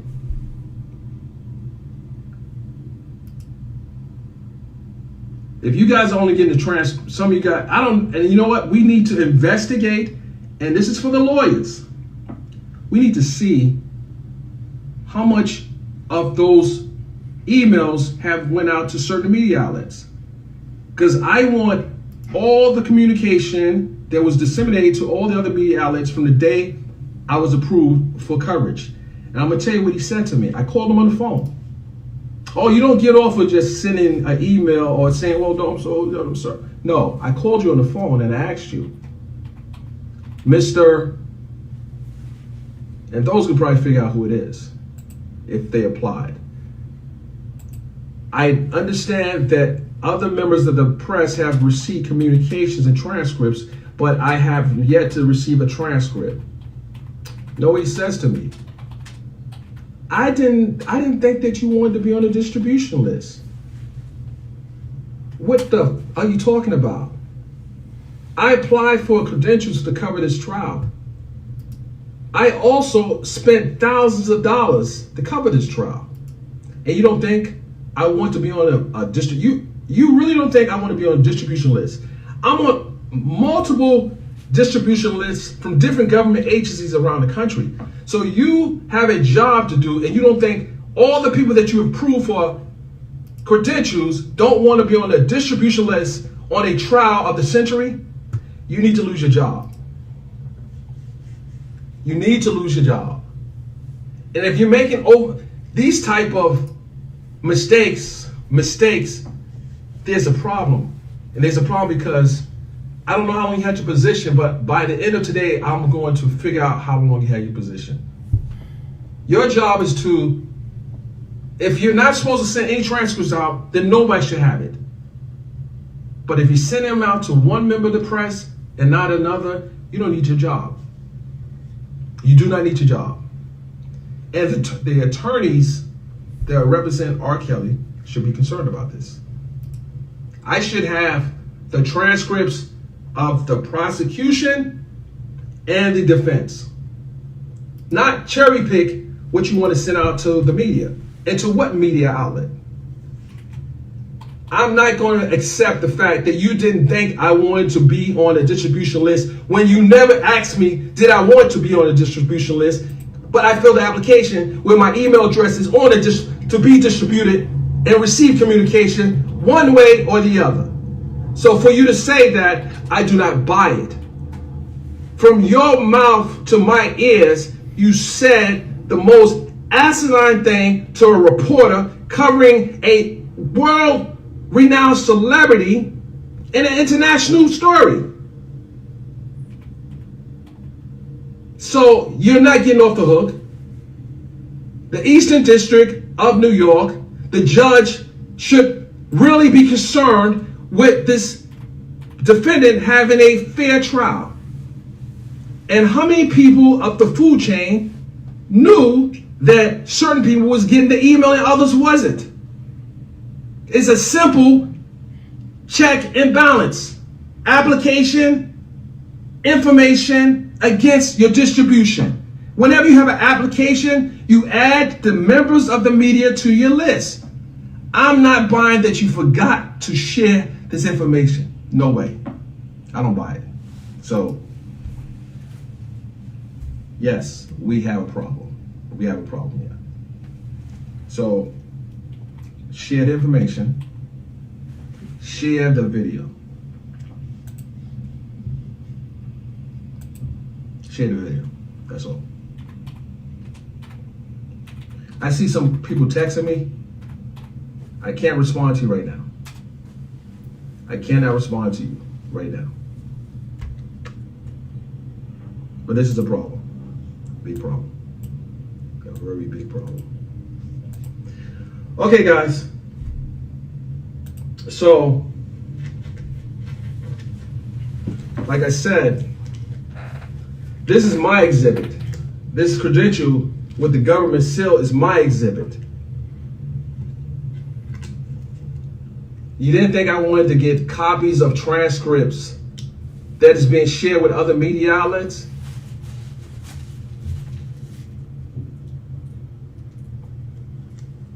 This is a problem. I don't care if you believe R. Kelly is guilty or innocent. You don't get the chance to make the call on what media outlets should receive information pertaining to his case because you have a relationship with them. You're a government employee. And I hope this goes all the way to the Supreme Court. I'm thinking it probably will if he's convicted. And I'm thinking the judge probably should call a mistrial. You know why? Because we don't know, I hate to say it, that, you know, the reporters in the courtroom, they have editors. They have editors that they had to answer to. So, as an editor myself, it is my duty to bring this to the public. So you guys see me outside the court, inside, you know, like, well, you haven't seen me inside the court because we can't record per se inside the court. But you know I've been here. And I spent a lot of my resources to cover the trial. So you're not gonna get off the hook by, and the reporters that are covering it, again, I'm looking at headlines. I'm looking at the tonnage of some of the articles. There have been some mischaracterizations in the reporting, and this is why open court, cameras in the courtroom is important. This is significant because something like this happened under my watch. It happened under my watch. I've covered trials in Georgia in federal court. Bob Page is the PIO. He was the PIO in Georgia, and he might still be the PIO. I have to look at who's the current PIO, a public information officer. I'm on a distribution list. I get the press releases all the time. I'm invited to the press conferences that it pertains to all different type of cases. So where does this federal district court PIO think that he can cherry pick the information he sends out to different media outlets? You should not have a job. You shouldn't.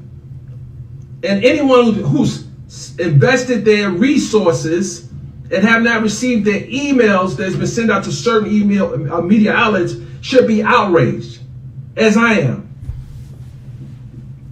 I'm outraged. I'm mad because it's difficult, first and foremost, as an African American trying to run a media brand. So when the playing field is uneven, even in that space, is a problem. It's a problem. So yeah, I have a problem with this case. The judge, again, whatever methodology she used to make call these sidebars during the defense could be a problem as well. And I spoke to a very well known criminal defense attorney, and she classified that as these sidebars as strategic interference against the defense. Strategic interference against the defense. And how she classified it was the defense, in trying to examine a witness, then interrupted by the judge, is likely a strategic interference to throw the lawyer off. Doesn't give the prosecution time to object in the case. The judge calls a sidebar. You call the sidebar a numerous amount of times, and once all the transcripts come out, we can count the amount of sidebars that was called. But those transcripts should be made public right now. And this jury, who is probably sitting home, scrolling through the news articles, reading perhaps one-sided account or reporting of this case, and maybe forming their own decision in the back of their mind based on the reporting and the sensationalized headlines that are attracting people to the story. Because I have my members of my team right now are looking at each article that's been published and see if there's mischaracterizations of the court proceedings, and we're going to expose those outlets that have skewed the story one way. And if you have a problem with that, you're going to have a major problem down the road. And this is why the recording or the takedown by the court reporter is important for the public. Very important. And then we ask the bigger question: how many people have been complicit in manipulating the outcome of this trial? Because you do remember in the Chicago Tribune reporting, through a warrant, it was revealed that a guard who's employed by the government has leaked R. Kelly's communications to a blogger. The guard was not charged with a crime yet, or the guard may not never be charged with a crime. nor has the blogger been held accountable. Now, I'm gonna say I'm not really mad at the blogger. I'm gonna tell you why. Because if the guard was stupid enough to send communications from his or her job, in the case it's a her, to a blogger, if they send it to me. Now the question is, how would I handle that information? If I knew it came from a guard and it was sent to me, I'm probably not going to touch it. She made the call, the other blogger made the call to touch it. That's the difference between a reporter and a blogger. But they're bloggers, YouTubers, excuse me, that have a style, and I would give them credit for being a YouTube journalist. They're on YouTube, they're journalists. I have no problem with that. But I would have handled that information differently. Because I know as a defendant and as a detainee, you have the right to privacy and your communications protected. And the only ones who will have access to that communication is the government that's holding you under bond, not correct, not under bond, but as a detainee. So how many people on this food chain has orchestrated a particular narrative based on the dissemination of information that should have been disseminated at minimum to the members of the press? And you can argue, and I know this is going to be an argument for that maybe someone's going to try to make down the road, but I'm going to call it bullshit, and I'll tell you what it is. Well, the reason why we disseminated to all the media outlets is because the court reporter has to make money off of transcripts. So we decided just to cherry pick and send it to a few reporters from a few different outlets. I call that bullshit. Because you don't make the determination as to what media outlets should get communications from the courtroom or transcripts. You don't make that determination. Since who appointed you the head of the First Amendment freedom of press and said you can dictate who you want to have communication and who's going to control the narrative of the prosecution's case? Because you only send, I got the email, and I'm going to screenshot your name. If I don't have those emails, all the communications that went out to every reporter from the day I came to that courtroom was approved, I'm screenshotting your name, and you're going to go viral. And I'm going to encourage everyone to put your name out there. And you might not be able to get a job anywhere in this country in that capacity. So I encourage you to send all. I better see in my mailbox before Monday. I'm at a secret location, so you won't be able to find me right now. Because if you think you're going to keep me quiet, it's too late for that. I'm at a secret location. I'm at a secret location. Working on this story. And I encourage you, sir, to do your damn job. You don't have to like me, but do your damn job. I'm out. And I'll see you Monday at the courthouse. Thank you. Let me read a few questions real quick.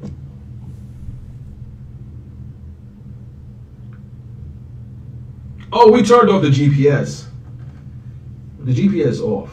We turned the GPS off, and we turned the Do Not Disturb off, and we made sure our GPS in our car is not being tracked. So you need to make sure you have those emails in my mailbox.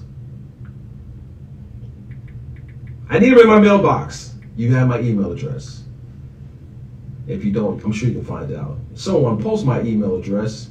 I'm going to say it so he can have it. Send all the emails to news, that's NEWS, at hiphopinquirer.com. I want all those emails that were sent out to members of the press without delay. Because, sir, I can promise you, it's not worth it for one case. And we don't, you know something, and the other things, now I think we might have to have the FBI look at all the emails you have sent out.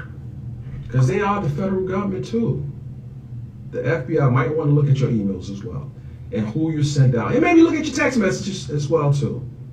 And maybe, you know, maybe we can get Congress involved to look at the handling of this potential employee that works for the government. I don't know how far we want to go up the food chain, but I will say that I don't know who else is involved.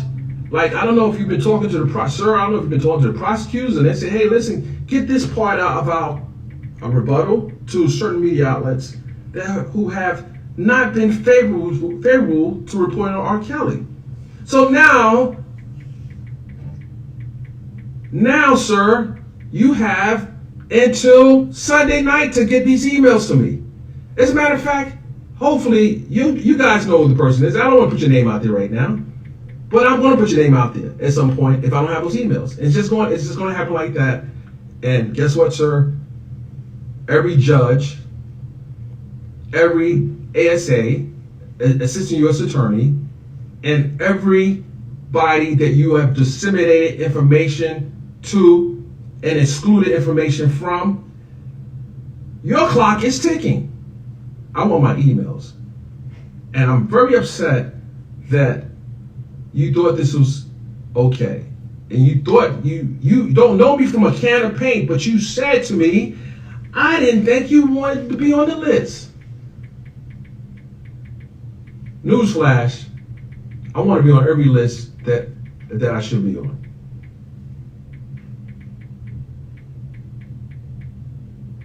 This ain't a game, sir. And I'm not playing with you. Get those emails to me, sir. Judge Ann Donnelly, you probably should, as the judge sitting on this case that's been appointed by President Obama, to look into this matter. This dissemination of mailings to certain members of the media and not others is a problem. And this also denies Mr. Kelly the right to a fair trial, and you have yet to sequester this jury. This is a problem. I don't know R. Kelly, but I know the Constitution, and I know what was done was wrong. And I also know the amount of independent black media that should be covering this story is not covering it. Let me see how much you media outlets will pick up this story. That one member of the black press that didn't receive copies of these emails. You know, we knew about the Hillary Clinton emails. We knew about that was talked about during the 2016 election. But now we're honing in on the emails that has been disseminated by the government employee. That his only job, he had only one job to do in this case, and that was to credential this reporter and give him the access that you have afforded other members of the press. This is not theatrics. This happened. And no, my attorney has copies of the email as well. So this is not going to get buried. No, you're going to bury me. Because if you try to come for me, whoever is not reporting this accurately, I'm going to know. And to the reporter, and I'm going to say this, and we're going to talk about that too. And to the reporter that thought she was being smart, not the good reporter, it was another reporter. I investigated that too. See, you gotta be careful when you mess with people who've been doing this for a long time. Because you're fresh out the gate. You haven't been doing this long. I did a little research on you as well. And I think your employer might want to look at who they hired. When you do things to undermine my team, I'm coming for you. If one person's allowed to use their phone in the media room, why did you report that someone else from my team who was credentialed was using their phone in the media room? Everyone, that's why you have a media room. We have laptops, we have communication devices, we file stories, we communicate, we share information. Did you feel because that person's association or perhaps bias to the case might have been a indication that your reporting might be looked at a little differently, so you were trying to get booted from the room? We know who you are. I suggest when you see her, you apologize to her, and just apologize to her, because I don't miss much. I listen. We're colleagues with the hope that we're pursuing the goal of honest journalism. And congratulate, I'm going to make sure you get your flowers early, the reporter that shared the email. And you should be proud of yourself. I don't know what the professors told you, I don't know what school you attended, but you should be proud of yourself that you have done a honorable thing in sharing information. You should be proud of yourself. And to the government employee who works for the people, shame on you. Shame that I had to put you out here like this. Shame that you've been doing this job. You have been delegated by the government to do a job, and now you have screwed yourself up. Because I'm putting you out there if I don't get those emails. Rest assured, if I don't see those emails, there's nothing you can do about stopping this train. This train's left the station already. We're picking up passengers right now. And I'm the conductor. And we're picking up passengers along the way. And when we get to the station, guess what? You're going to have to get off. I need those emails. I need every one of those emails that was sent out to members of the media. You're not going to listen. I know you can't even spin this. I know the best spin doctors. You can't spin what you did and what you said to me. So I would say that the jury's not sequestered. They're able to see everything. They can see my recording right now. All those jurors that's sitting on that jury right now, the reporting that you've been getting from certain media outlets, it might have been influenced by the government. And I'm saying it for the record. Because that's a government employee who made the decision not to send the information to all the media outlets, thus preventing us from doing our job accurately, fairly, and openly.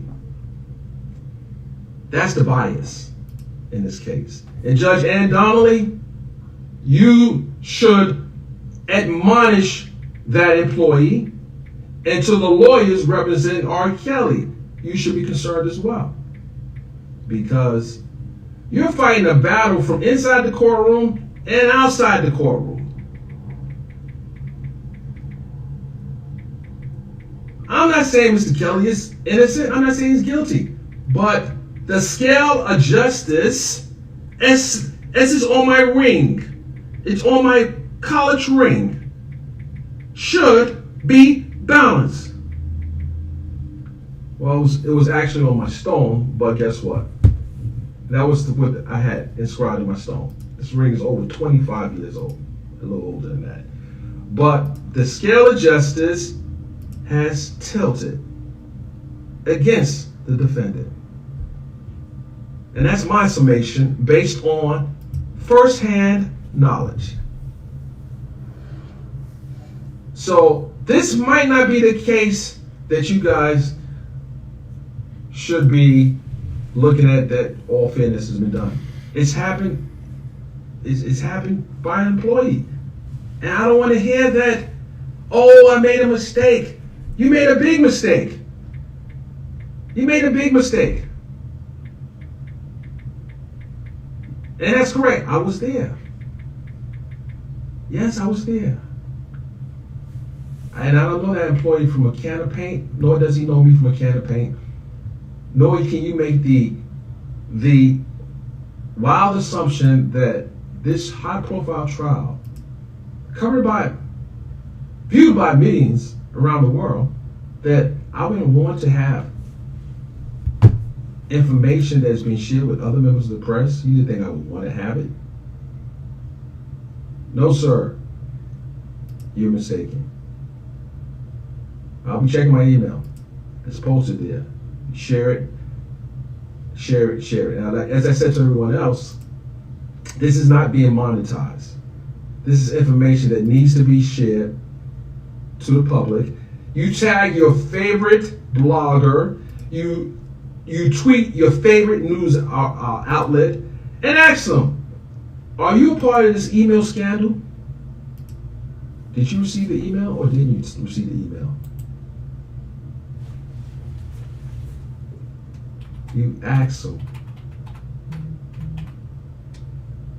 How many of you guys received emails after the judge said no dissemination of emails to the press?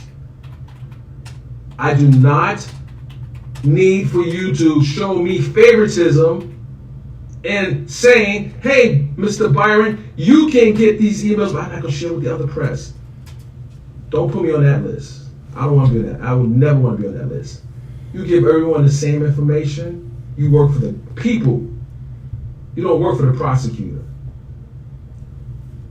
And this is embarrassing for all the people who have done the right thing, working for the PIOs that's done the right thing and shared information with all members of the press without delay. You, sir, should not be having that employment. I'm pissed off. And maybe I should be pissed off. Stakes are high. The stakes are high. The jury's not sequestered. And you have made a independent or not so independent decision on who you should send this to, who these transcripts be sent to. Because you might have went against the judge's order. You might have went against the judge's order. Because there's an order in place. If everyone doesn't have access to things that should be available to the members of the press, who then shares to the public, there's a problem. So, sir, you have explaining to do. So you might want to huddle with your team and figure this out. And again, shout out to the PIOs, the public information officers, that are doing the right thing in various different jurisdictions. But you're in a most high-profile jurisdiction. You have the Southern District of New York. You have the Eastern District of New York. You have major cases coming through these courts. Major cases. So now we got to look at your phone, your cell phone, see who you're texting to. Oh no, it gets bigger. You screw me by not sending me the information that everyone else has. And if someone tells you that, oh, he made a mistake, I'm not buying it. I'm not buying it. You don't get that position as you're in an authoritative position. You don't get the chance to make those calls. And if black media or selective media is only given information that should be afforded to all the media that have been credentialed, and not just credentialed for the courthouse, it's bigger. How about the media outlets that have not dispatched members of their team to the courthouse? The Roland Martins, the Revolts, I'm talking black media, the Jasmine Brands, the Shade Room, the Tasha K's. Well, she has a plug already. She already have a plug already, so she's probably getting everything. The countless Hollywood Unlocks. And shout out to Jason Lee. You know, Jason, I want to say this, y'all can send this to him. I watched your interview on The Breakfast Club, and I commend you. I commend you for what you said, and regarding the situation with Karen Civil. I commend you for that. Because I understand the struggles that us black members of the press deal with in building our brands. So I commend you for your candidness, your outspokenness, and the manner in which you made a very valid case. And in CTG, stop making light of situations that if impacted someone's, you can't do that, Charlamagne. My brother, you cannot make light of a situation that has seriously affected this man's livelihood. And he's right. You can't gloss over a situation like that. That affected this man's livelihood. The person admitted a cyber crime, and as a result, his page was shut down. You get no pass for that. Because you got, not only do you have to fight against the masses in competition, but you fighting against your own people and trying to do things to harm you. So you get no pass. There's no woosah moment when you should have known better. It's no woosah moment. But we don't want to get off track here. It's about the government employee right now. And so I'm sorry, guys. It's about the government employee. I need those emails. Now you guys have permission. I'm giving you guys the license, the limited license to use this content in the most responsible manner. So I'm giving you the license to use the content in the most responsible manner. And don't worry, my lawyers are not coming after you, because I'm telling you not what I don't think happened, what I know happened, because I talked to the person. And once you told me that irated me. It felt like, did this guy just try to shovel bullshit at me? Did I need to put boots on to listen to that? No, you didn't think. How would you say something as asinine as that? I didn't think you wanted to be on the distribution. Man, you better stop playing with me. Give me my emails. And make sure you send out to the other reporters too, while you at it. Look at all the people you credential, and I need to look at my mailbox, and my emails there, I need to have the emails. I need to have all the emails. Because this trial is still going on because the jury is in deliberation. And our piece is lacking in information that we should have. So, I need it.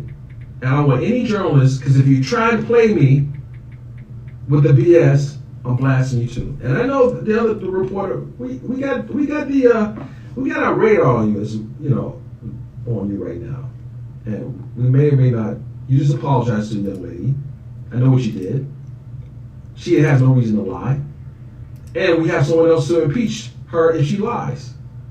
Because I always make sure I have a check and balance. I also make sure that not one person can say, oh, it didn't happen, because someone else is going to validate it, because I already investigated it already. So I'm just saying that we're going to do our work. But anyway, guys, God bless you. Stakes are high. Make sure you tag the lawyer, Miss Nicole Blankbecker, Mr. Deborah Kanik, and other co-counsels who were not aware that only the prosecution's closing arguments and rebuttal was sent to select members of the press. So how many people besides the employee knew that this was happening? How many people knew this was happening?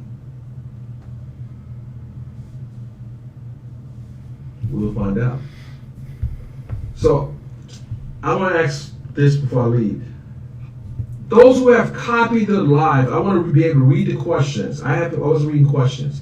Please send the link to the live that you recorded to me. I want you, because the comments don't stay there. Send the link to the live to the email address that is on this live, because I want to read through the comments. I had to go do a Zoom meeting, and I had to make sure my GPSs are all turned off. I'm at a secret location. You see the name? Okay. I'm at a secret location. Until it's time for me to be where I need to be at.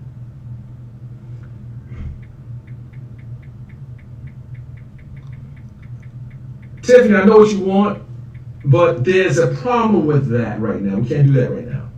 You have it. This is, again, one of the points I want to make. I'm a black journalist reporting on someone in government. So, and I have relationships with other media outlets because, I have business. So I know what I'm doing. Just read the tea leaves and understand what I'm saying. It's not hard. Then look at the first 10 amendments of the Bill of Rights and hone in on the First Amendment and study the articles within that First Amendment and understand where I'm going with this. Understand where I'm going with this. The denial of a fair trial is appealable at the U.S. Supreme Court. Anyone who saved the video, please, if you saved the video, please give me a 1 real quick, because I might need to reach out to you because I want to read the comments. Just hit me a 1 real quick if you saved the video.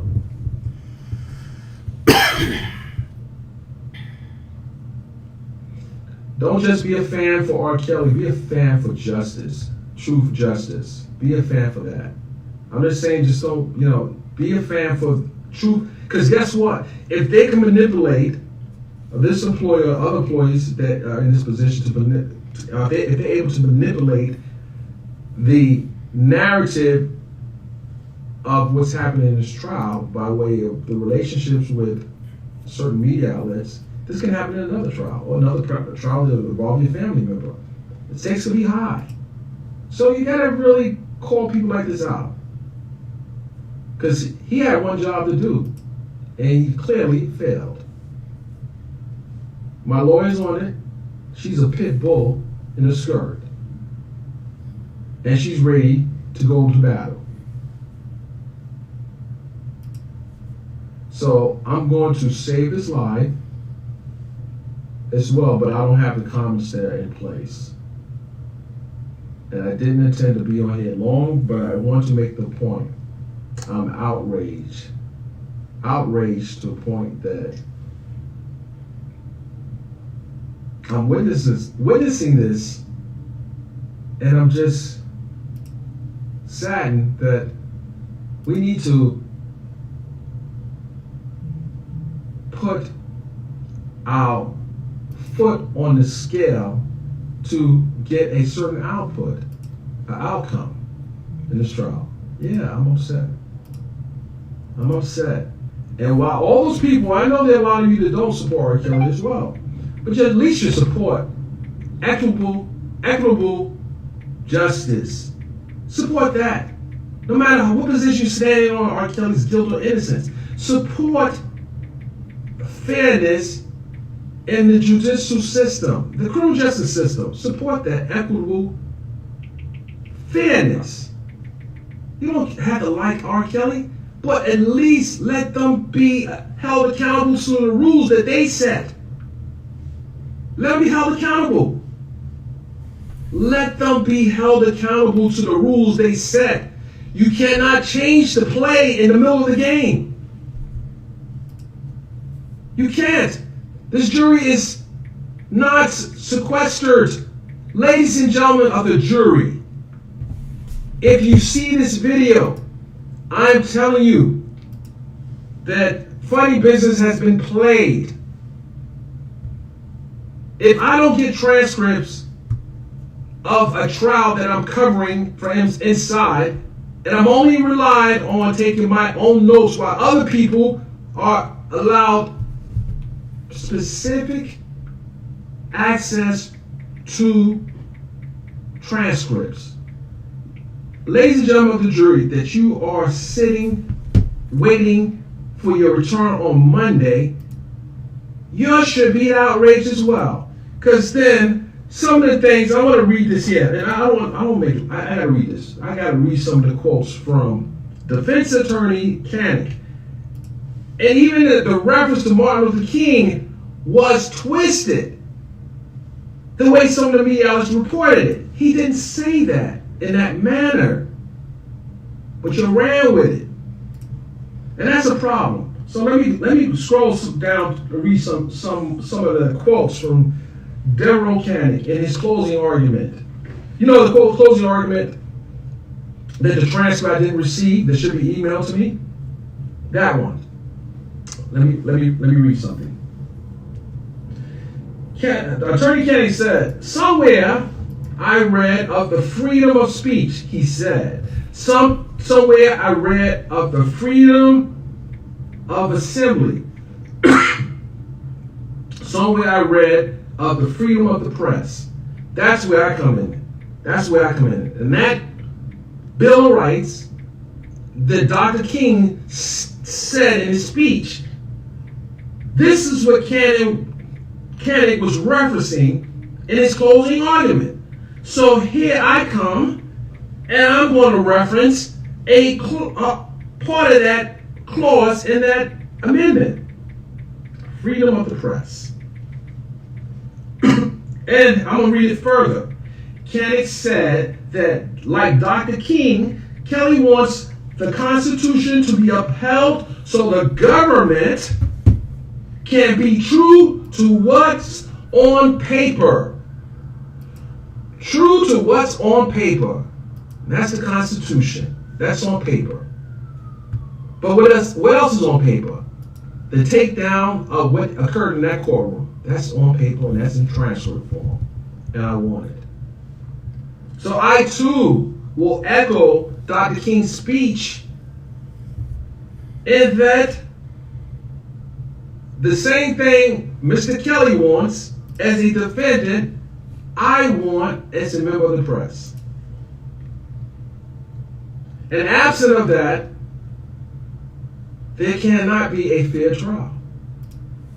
There cannot be. Whoever the defendant is. You can be a superstar or you can be a janitor on trial.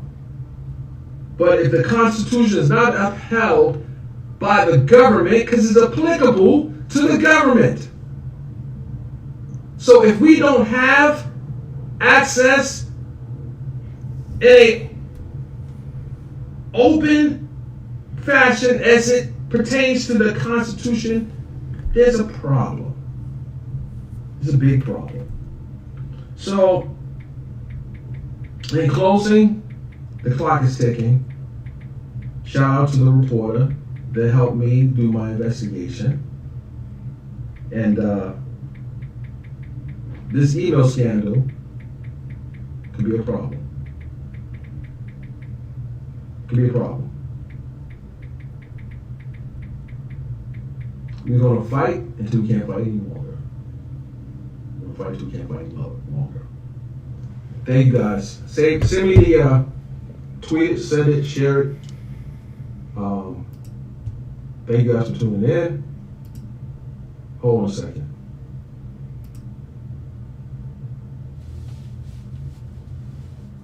Okay. I'll talk to you guys later. Thank you.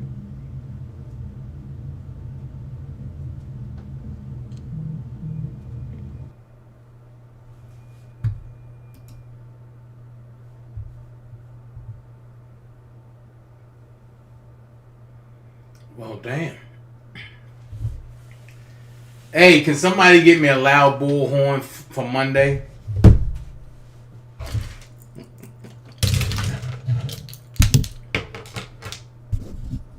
Since I started it all, I might as well end it all. I need a loud bullhorn for Monday. If somebody can get me a loud bullhorn on Monday, I would appreciate it. Meet me in Brooklyn. We going ham. I'm coming up the block. I'm coming up the block. If anybody else want to jump in, they can jump in. But I'm coming up the block. And I'm coming in hot. I'm telling you. I'm coming up the block and I'm coming in hot. And I'm talking about the transcripts being leaked.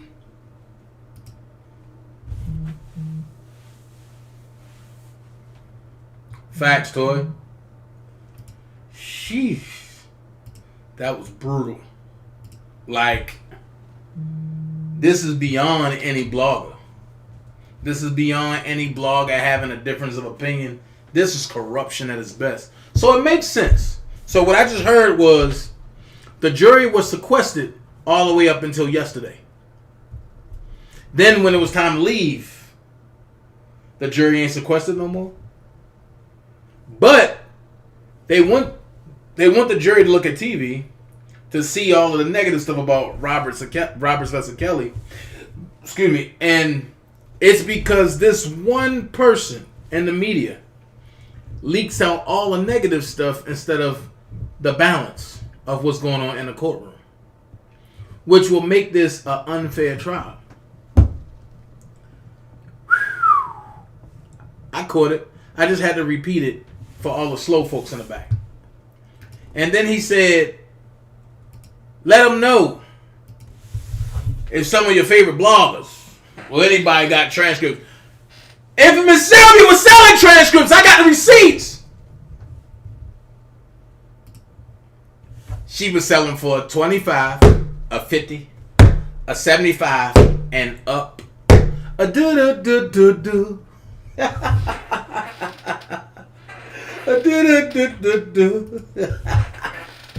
Oh! I'm putting them receipts out there, buddy. Better yet, let's see if I got some on hold right now. Let me see. Let's see what I got on hold right now. Let's see. Let's see what I got. Nope, that's not it. I got a gay boy threatening me about going to New York. Let's see.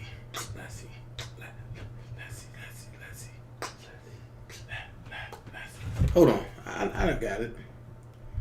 Let's see what I can do. Let's see.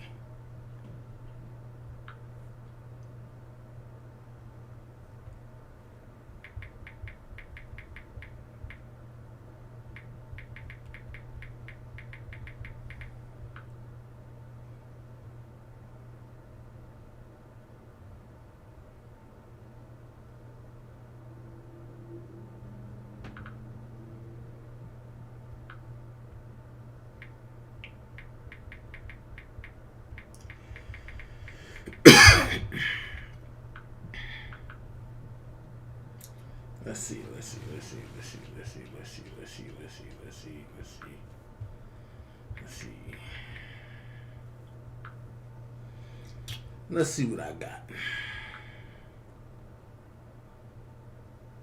Okay, this is what I got. See, I told you I ain't playing around, man.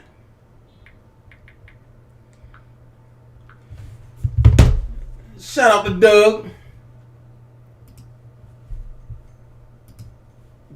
Doug Anton in the house.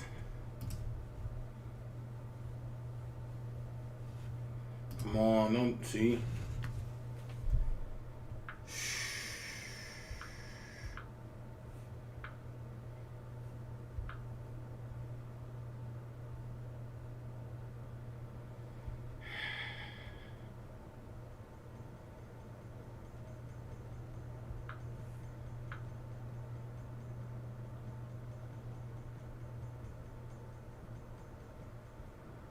Hold on.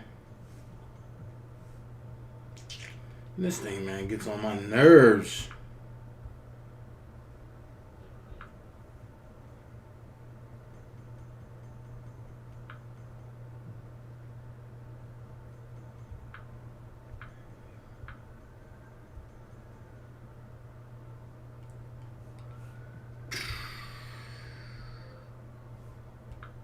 This thing is whack.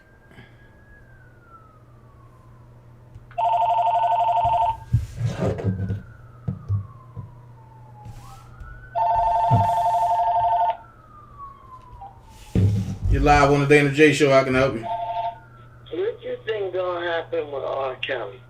Say what? What you think gonna happen with him? You think he gonna blow trial? Who is this I'm talking to?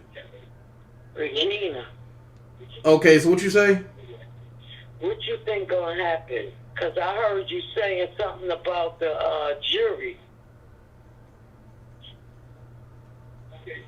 You heard me saying something about the jury? Yeah, I'm looking at one of your lives, and you were saying something about the transcript. Oh, you looking at my live now? No, you were saying something about the jury was saying something. I don't know. So how am I supposed to? I'm looking at your live now. So how am I supposed to answer you if you don't know the question? Something about I don't know. Something you were saying about they was gonna, I don't know. Something about they was in.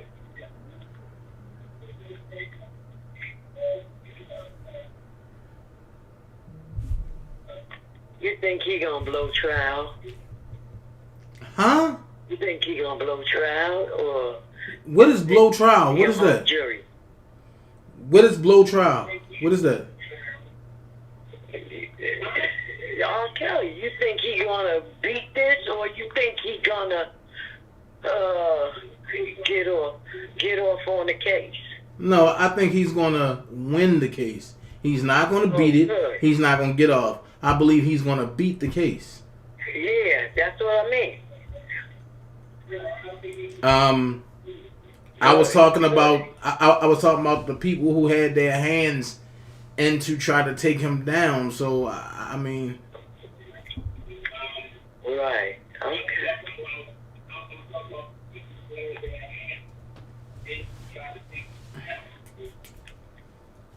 Right. Okay. all right. So I'm gonna get the next call. Okay. Okay. Mm. All right. Dennis, you're absolutely right. I never seen nobody call nobody Jane Does and John Does except for dead people. That's what piqued my attention. You're live on the DanaJay show. Caller, how can I help you? Man, I'm not no caller. I'm on everyday resider over here in YouTube Street. What up, bro? Man, look, check this out. This is what I'm about to do for you, bro. And because you in my chat all the time, and you don't, you know what, yo, you're not just my bro. You just somebody who keeps it real. So what I'm gonna do right now? Oh, you already mod over here. See? Oh, okay, good. And you already got a wrench, man. Yeah, I got a ring, but I'm glad I ain't chasing it like you do out here. Yeah, man, you right. You right. Rich. You right, man. I'm, and we about to do a mod shakeup, man. We about to do a mod shakeup. Well, Shout out to the fellas of the Dream Team. We push each other to do better. That's all I can say. I'm looking for some men and for mods that's going to be constantly into caller. Hold on, I got one person on here already. Wait till this person get off and then call back. But that's what we do over here. I'm looking for at least like 2 more men, but that's going to be active. I can't, you know what I mean? There's too much going on. And as the page grow and the mods got to be active, they got to be on point. So that's what I'm looking for now. oh yeah, man. Call I can't, over there, man. but I can't have a bunch of women running everything. Last call on that malt liquor. You know, blow trial. Last time I heard about blow trial with Tupac. Man, I didn't know what was going on. I was like, blow trial. Like, what is that? Man, but what you think, Bob? Man, you already know how people our opinion get down, man. Speak it. I speak my mind, and I speak my mind from a real intelligent perspective, man. Wait. Not know how I feel. Just because I feel something, I just want everybody to understand. Just because you feel some type of way about somebody, you can dislike your enemy. But just because you dislike your enemy don't make that person a bad person. That's just your perspective. Facts. A lot of stuff what we seeing, bro, this is pathetic, man, on so many levels and so many people. Well, they say he didn't do that, but he did something. That's what I'm finding is so hard to come to grips with. Oh, he didn't do that, but he did something. That sounds like some slave mentality type stuff. Like, Okay, if he did something, but if he did something, why can't he just have done something and not did that? right, and like I tell people, man, the biggest thing is, bro, the way you live your life is the way you live your life. The way I live my life is the way I live my life. As long as we not breaking laws, don't make it not right. And I never seen just because a person have multiple girlfriends, their penis is on trial. Well, you know, like I've been saying, and I feel like what's going on right now is something that we always talk about, you know, sometimes. And I feel like they want our people to be the face of everything that looks bad. And they can't see You know what that. I'm saying? And they can't see that because today they convict Robert Kelly, and tomorrow they convict Robert Keller. And they can't see it. They can't, you know. and I want people. I really want, like, for us, yes, it's one thing, but the people that dislike kills. Can y'all look at y'allself and honestly go and look at Harvey Weinstein trial and see and Caucasian people that felt and voiced their opinion the way y'all do? I give you one better. They'd sit back and say, lock up Kells, but ain't none of them son of a you-know-whats run over to Harvey Weinstein and say, lock Harvey Weinstein up. No, they don't care because, one thing about our people, man, we colorblind to only... Nope, I ain't gonna give you that. Nope, they ain't colorblind. They don't have no morals, and they do what they feel as though the wind is telling them to do. They are sheepless-minded people. Hey, but you know what though, Dana? What the biggest theory is, they don't understand that their opinion only matters when it comes to people who look like this. Right. So the next question that I got is, if you're gonna convict Robert because he was 40-something messing with an 18, 19, 20-year-old lady, what about your grandfather? Matter of fact, I'm gonna go here. What about your uncle? No, I'm gonna hit home. What about your baby father that got you knocked up in middle school when he was driving them Legends? Let's talk about it. Man, like this, bro. These are facts that nobody want to talk about. I'm with all the smoke. I will open up a panel and let's just talk about it. The people don't want to talk about it, man. I remember being in school and females that I went to school with was dating older men, but it's so crazy that our people act like the shit just started happening. Man. But I want to clear it up before you go somewhere. But according to the judge, these all were ladies. According to the public, they were men. So who are you supposed to believe? Now watch this. I'm glad you said that. Because according to the media, they were victims. But according to the court transcripts, the court reporter, and the judge, they are accusers. So who do you believe? You get what I'm saying? Deception is deception at its best, man. And it's deception at its best. And you have a lot of people that they want. This is their resource. They come right here to this computer, or they turn on the news, or they go somewhere. They not going nowhere having real conversation with real people. You know what I'm saying? Just like I can talk to my buddy Glenn.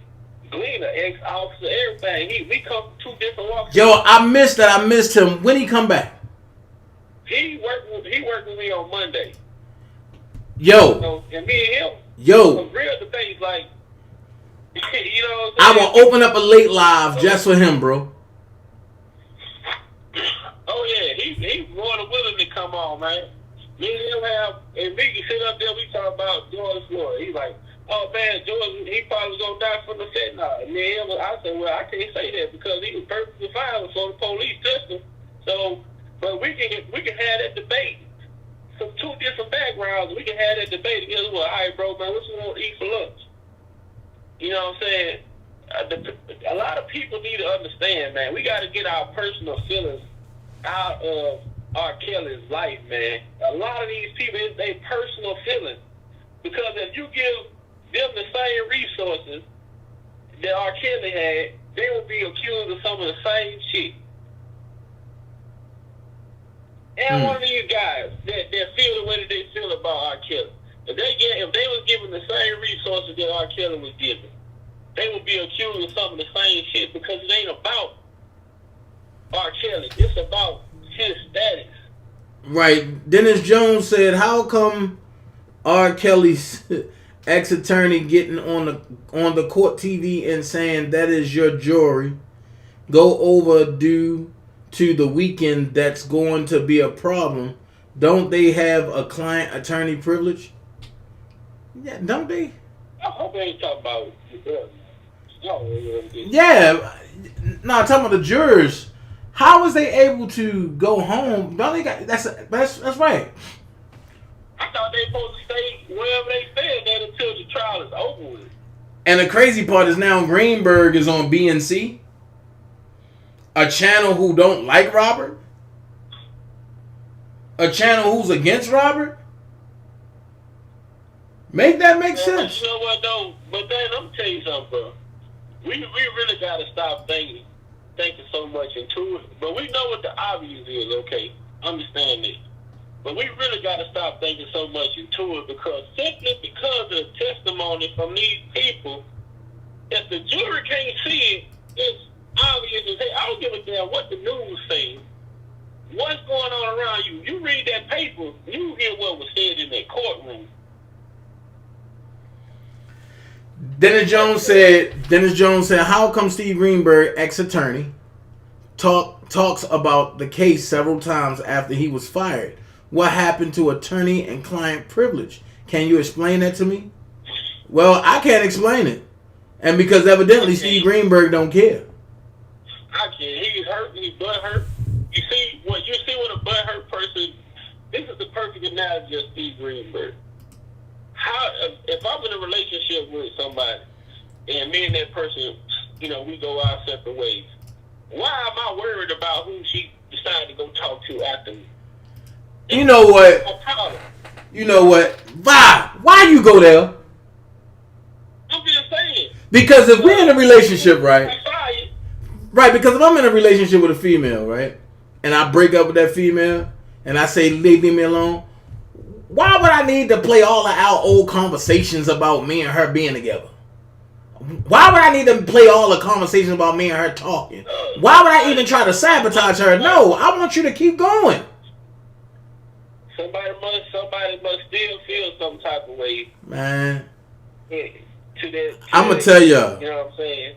Because if Greenberg didn't care, man, why is he don't give a damn about our killer. He was mad because Nicole. Exactly, because Nicole and them was still on the case and he wasn't. That's what it's all about. If Nicole would have been off the case too, he wouldn't have gave a damn. But then I'm going to take it a step further. It wasn't about Nicole. Greenberg mad that he couldn't sabotage Rob and make money off of him anyway, because he tried to play on his illness. Well, he did. He did enough sabotage, especially when he brought Baby Powder Johnson in there. You know what I'm saying? They set him up for Baby Powder Johnson to get him a wire, get him a cell phone in the prison. All this shit they did to go back and tell the prosecution that he got. Man, I'm gonna tell you, me and Robert the same way, bro. Robert biggest downfall is he have a big heart and he dicked down these females and they wanted to stay with him. My problem was wait. And my problem is I had a big heart and they got a hold of my dick pics and they wanted it and I ain't give it to them and now all hell broke loose. Let's check this out though. Let's check this out. Now, I would just say me. Now, me personally. If I would rather be a hostage than live the lifestyle of these ladies than to be an everyday working motherfucker. These ladies was living a fantasy lifestyle. They getting $60K a year for doing nothing. They getting extravagant shopping sprees, trips, Birkin bags. I mean, y'all are some of the most spoiled goddamn captain people I ever seen. It's right. Like, how could y'all even be mad at R. Kelly if he did something? If in fact he did something wrong. Look at the treatment that these ladies was getting. Right, and Ann Huff said. Right, and but Ann Huff said, don't play all those conversations that shows up being together. Play those that shows me putting you out. Yeah, but see, Dan, I told you, me and you talked about this. Man, you been wanted to air them out, bro. A long time. I said, the shit just don't seem right. And I said, nope, don't do it. You would say, I'm finna go live. You call me, you say, I'm gonna go live, I'm gonna let you come on and let you expose it. You called me right before you went live. It's like, no, hold on, wait a minute. You know what I'm saying? Wait up. Let's just play. I was trying to protect Randy and Sylvia, bro. And she's so, oh my God. I'm a sidebar from Kills right quick.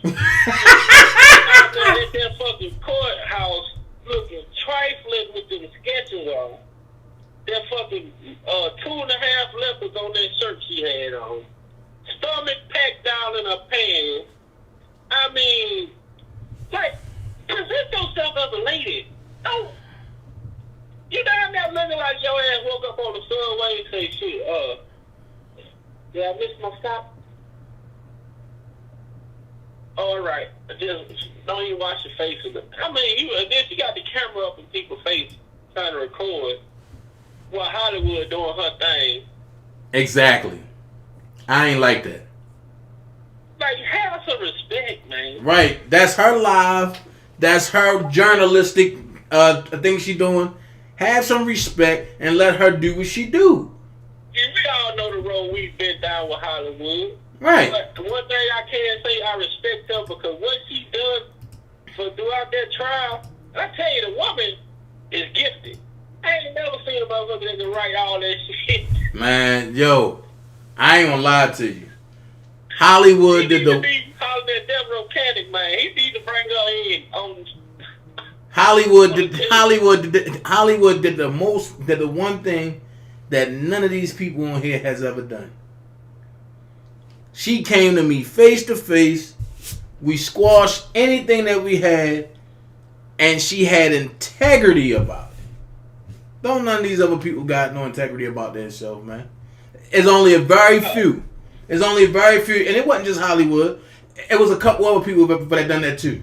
There's only a very few people that I would really have respect for, and because of the fact that they don't have no integrity. This ain't about nothing. This is about integrity. Have integrity. Man, look here, bro. I really, being around this fight for 2+ years, watching it, man, I had to do what I did. Because where are the people that's able to think for themselves? And I tell anybody. All right, DJ Mason, hold up. Even my family. If you just think for yourself and not, you listen to both sides of the argument, and you think for yourself. Just because the mother drop a tear, you know what I'm saying, don't mean that they telling the truth. Yo, and I'm gonna tell you, and you surely right. Because in the courtroom, Geddes was trying to make herself cry so bad. Azriel, trying to get sympathy from the jurors. And I sat back, I said, look at this shit show. This is a shit show. Them jurors, I know they sing. How this goddamn ambulance chaser, as my boy Glenn called him, up in the middle of the trial and say, there goes the lawsuit. Like, it's all about money. Up there goes the lawsuit. Troll looking at. How else do you see stuff like this going on there, really? Up there goes the lawsuit. You know why she was mad? Because them females that got them advances, man. And now they would have to pay them advances back. And they about to go ghost on them.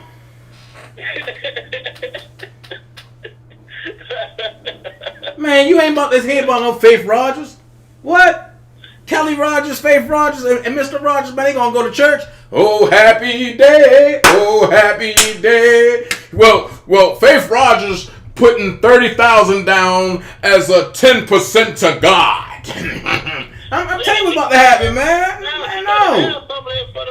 For the people, man, they coming, man. I hope they told these jurors that all these victims got PPP loan that was captive for. That's the next question. How can you be held captive and have a PPP loan? I told you, man, them girls were smart. They were running the business with no phone. Man, shit, they in the wrong industry. Man, look, I'm about to ask Geronda how she do it. Man, that motherfucker. How did you run and jump a gate with no shoes and socks on, go get some shoes and then jump back and then get back in the bed? You know why? Because she's a runner, she's a track star.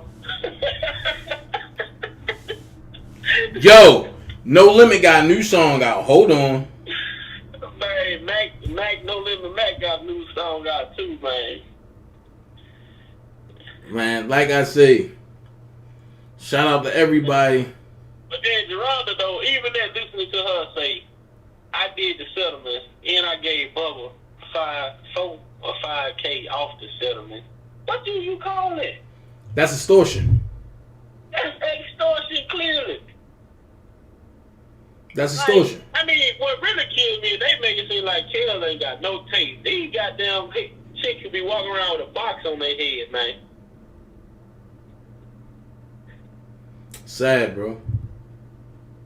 It's sad, but bro, let me tell you something, man. You keep doing your thing, man. You know, big vow opinion, man. I got your back, bro. All day, every day. You know I got yours. At some point, man, you gotta let them other people be them and do them. Because in a year, so it's been going on 3 years. So you've been in it with them for the last year almost. Year and a half. You ain't got nowhere, bro. You can't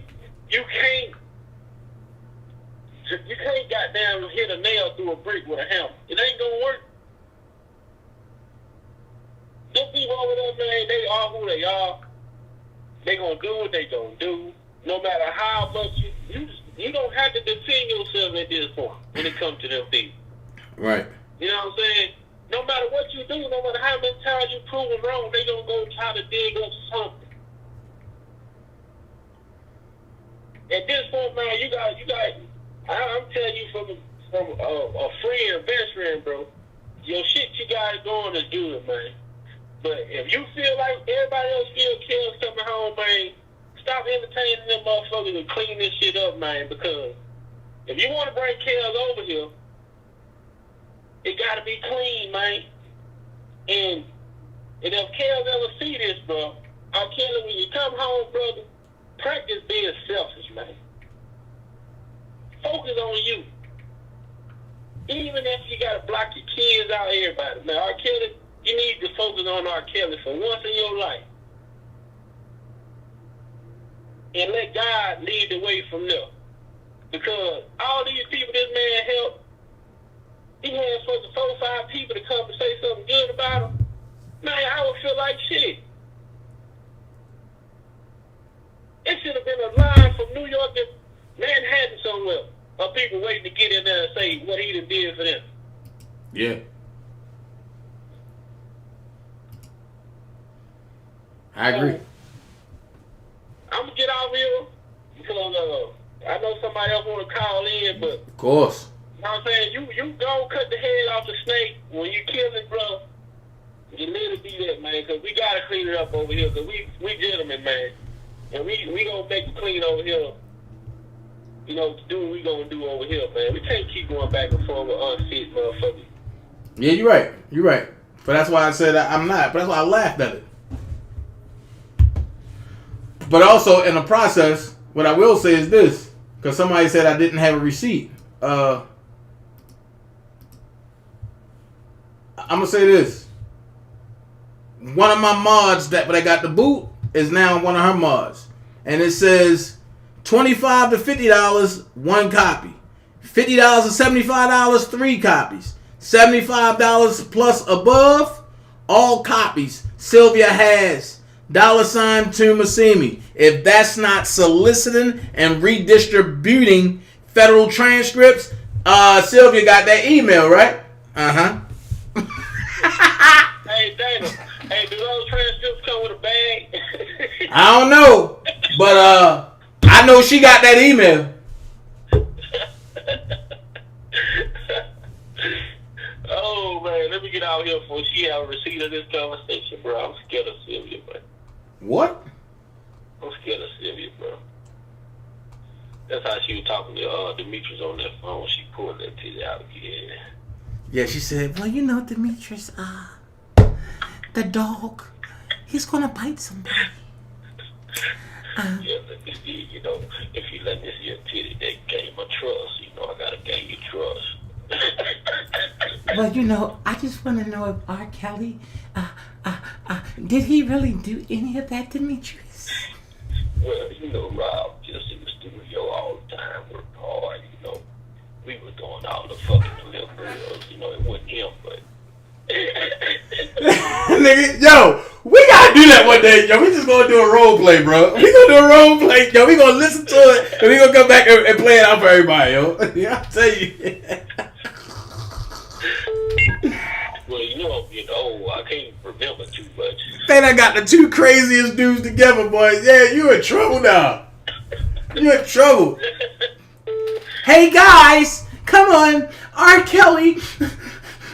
R. Kelly needs us, guys. I need to collect the money to send to Nicole. Hold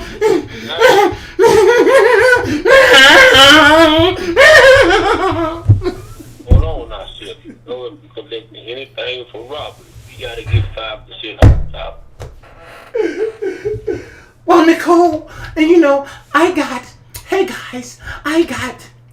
we at 27,000 right now, guys. Yeah, you gotta stand up and pack your stomach down in your pants. Hold on. Don't do it, bro.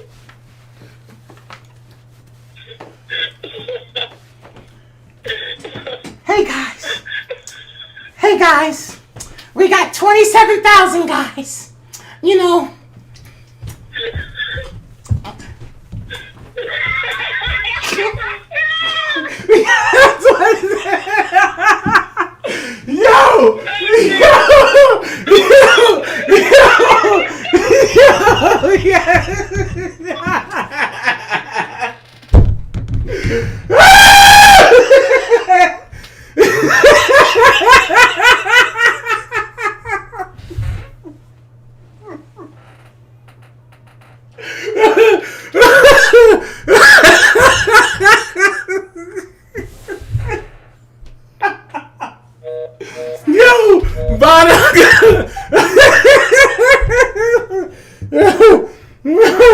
Oh shit! Oh god! Yo! Oh my god! Yo! See no. Yo! Oh my god! Oh my god! Yo, I'm not playing with y'all, man. Y'all crazy. Pretty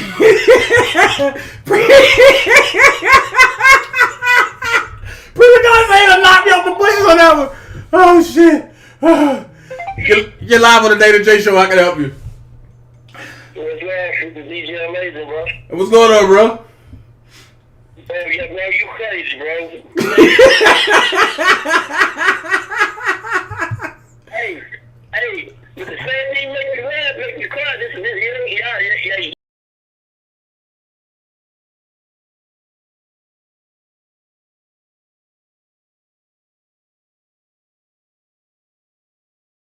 And look, here's what I say. And no matter what go down, nobody's going to win in this situation. And I stand on that. I see a lot of people, maybe not young camp, but a lot of people that fall off are already celebrating like it's already been done already, which is okay, they can do that. I ain't nobody that say nothing, I just simply said, they celebrate a little too early. Here's what I say. It's people over there on your side celebrating too, right? But if you listen to what Mr. Dennis just said, all hell is going to break loose. Somebody might possibly lose their life over this. Yo, it's a lot riding on this whole case. It's a lot. This case is going to transcend people because okay, let's go here. I'm saying when Robert wins this case, right? Me Too, listen, for the Me Too empire totally falls. And that means Cuba gets a retrial, but that means everybody that fell under the Me Too umbrella gets a retrial, including Harvey Weinstein. Let's just say Robert loses this case. All men of color, stature, and money are in trouble.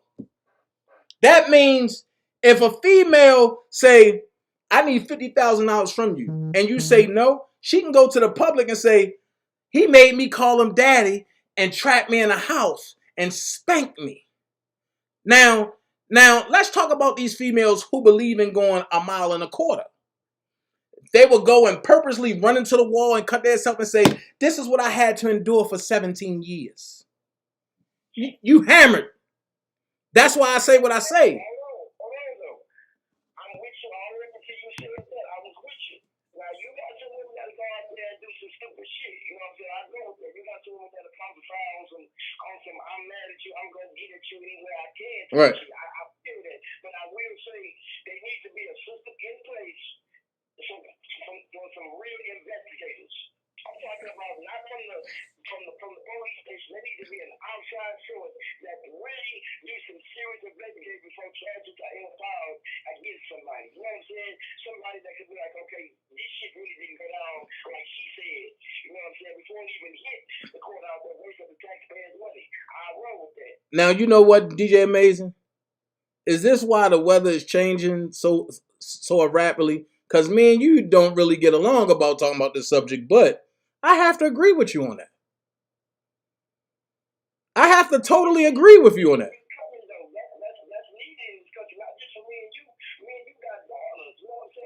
Facts.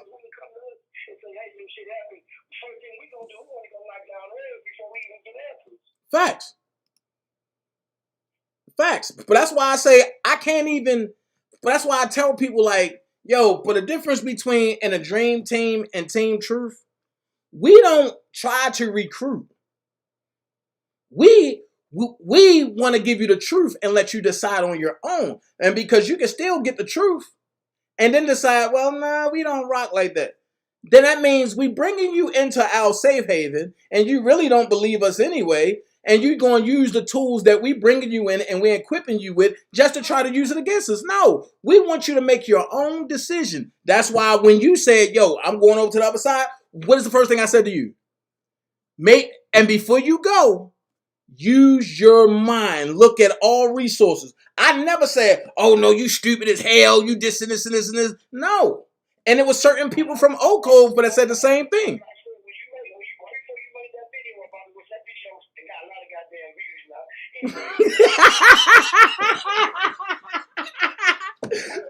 You started that, though. You started that.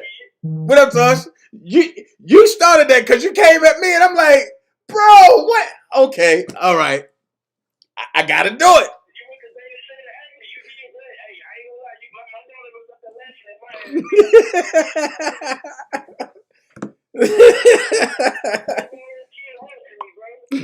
No, man.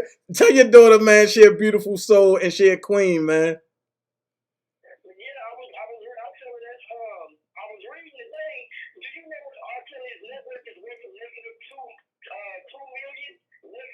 It's negative $1.2 million, right? Watch this. I'm gonna ask you this question. How is a man whose masters is worth $42.5 billion right now is being charted and being worth negative 1.2 million. But watch this. You have Harvey Weinstein, who is worth 372 million, whose net worth now is 112 million. Make that make sense? Well, it's a difference. He's white. Cartel is white. That's simple mathematics. Thank you. And then it's something deeper. Who makes up how much your net worth is? The government, right? And it goes back to what I say.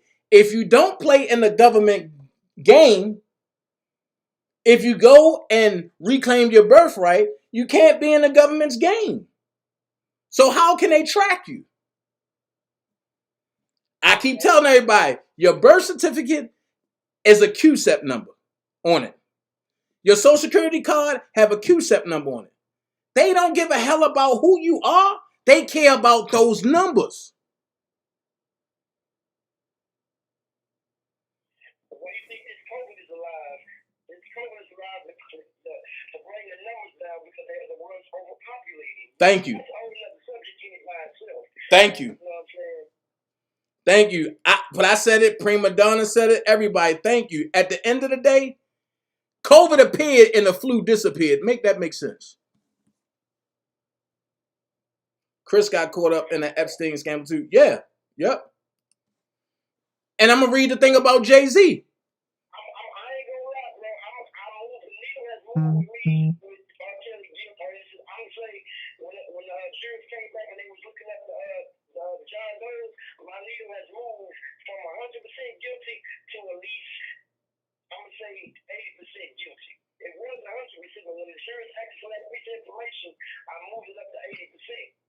Okay. Well, hey. Here's my thing.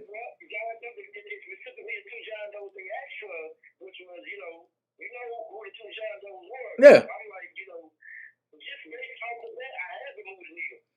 But watch this. I told everybody who the John Does was before it even happened. And when man, if listen, right,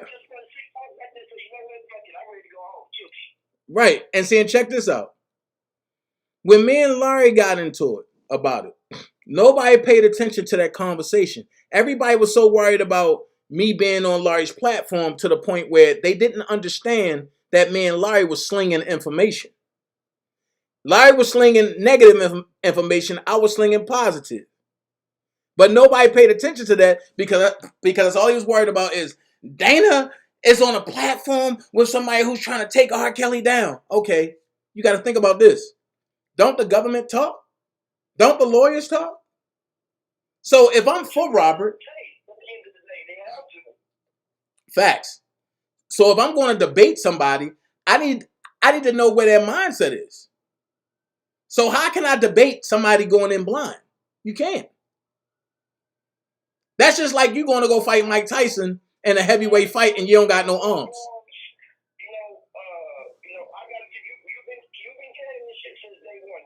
Facts.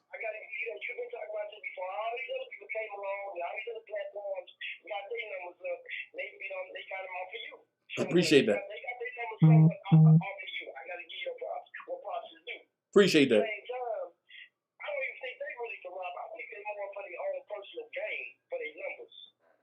Now watch this. Wait.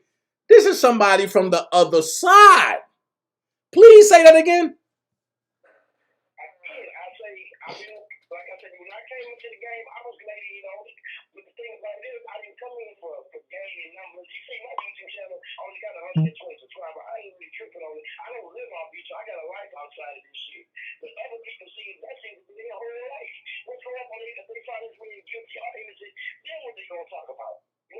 Facts.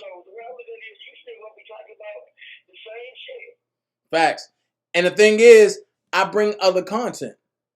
Because once this is over, I'm jumping on the Kevin Terrell jump. I'm going even harder about that. And on top of that, I'm going to start talking about that young lady who's missing or that was found dead, but the government issued an arrest warrant for him using material that he wasn't supposed to use, but didn't issue an arrest warrant for her death. This is crazy.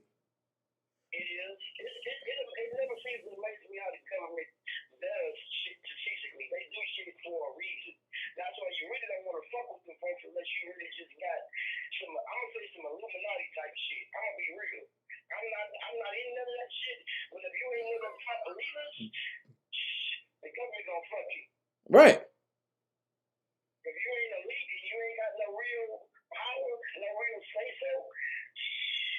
And see, and this is the problem that I'm having. No matter if you're for Robert or you're against Robert, at the end of the day, you have to admit that his rights were violated, whether you for him or against him.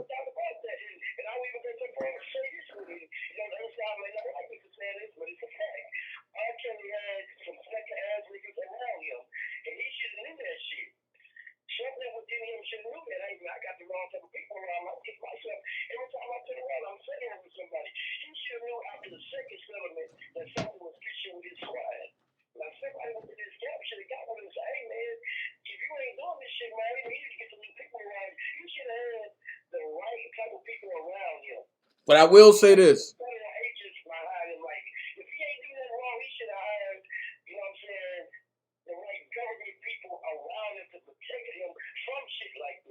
But I will say this without saying anything. When you have the core people around you and things don't go right and y'all have a falling out, you always go looking for replacements of that core. You would never find a replacement, but you would settle for something that's close. At the end of the day, it's just like getting high. When you go get that first hit, you high as a mug. And every high after that, you want it to be like your first. That's why they keep saying it's addictive, because they chasing that first and they would never get the first, which falls back into anything in your lifestyle, anything in your living, anything in your working.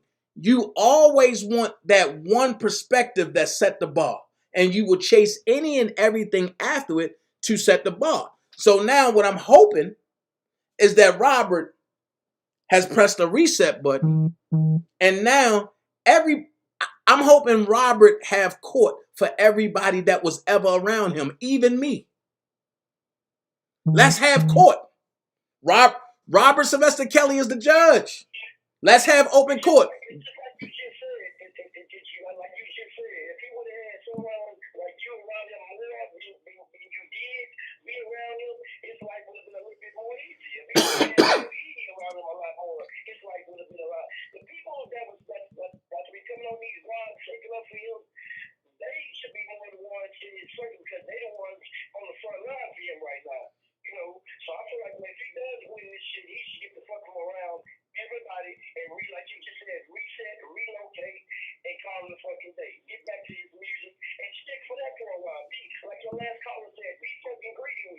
Right.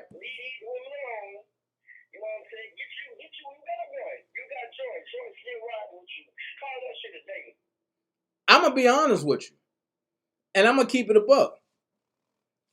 And you ain't going to hear this from nowhere else but myself. I would tell Robert the same thing. I don't think, well, I'm going to say this. I'm equipped to handle I'm equipped to handle being on the front line for Robert and doing everything for Robert. But I had to go through being snaked and have a open heart. Now I'm selfish as hell. I don't have an open heart anymore.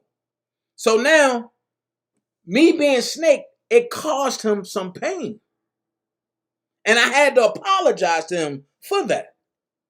And these same people is still trying to do whatever they can do to make it impossible for me and Robert to even talk again, and this and this and this, not knowing what's going on. So I'm not even going to say too much, but I will say this.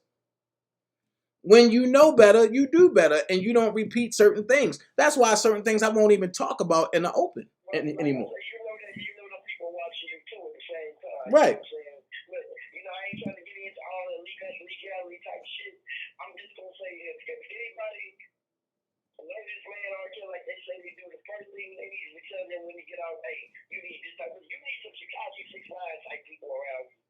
No, he definitely don't need that. Because the ones he got now about to go to jail.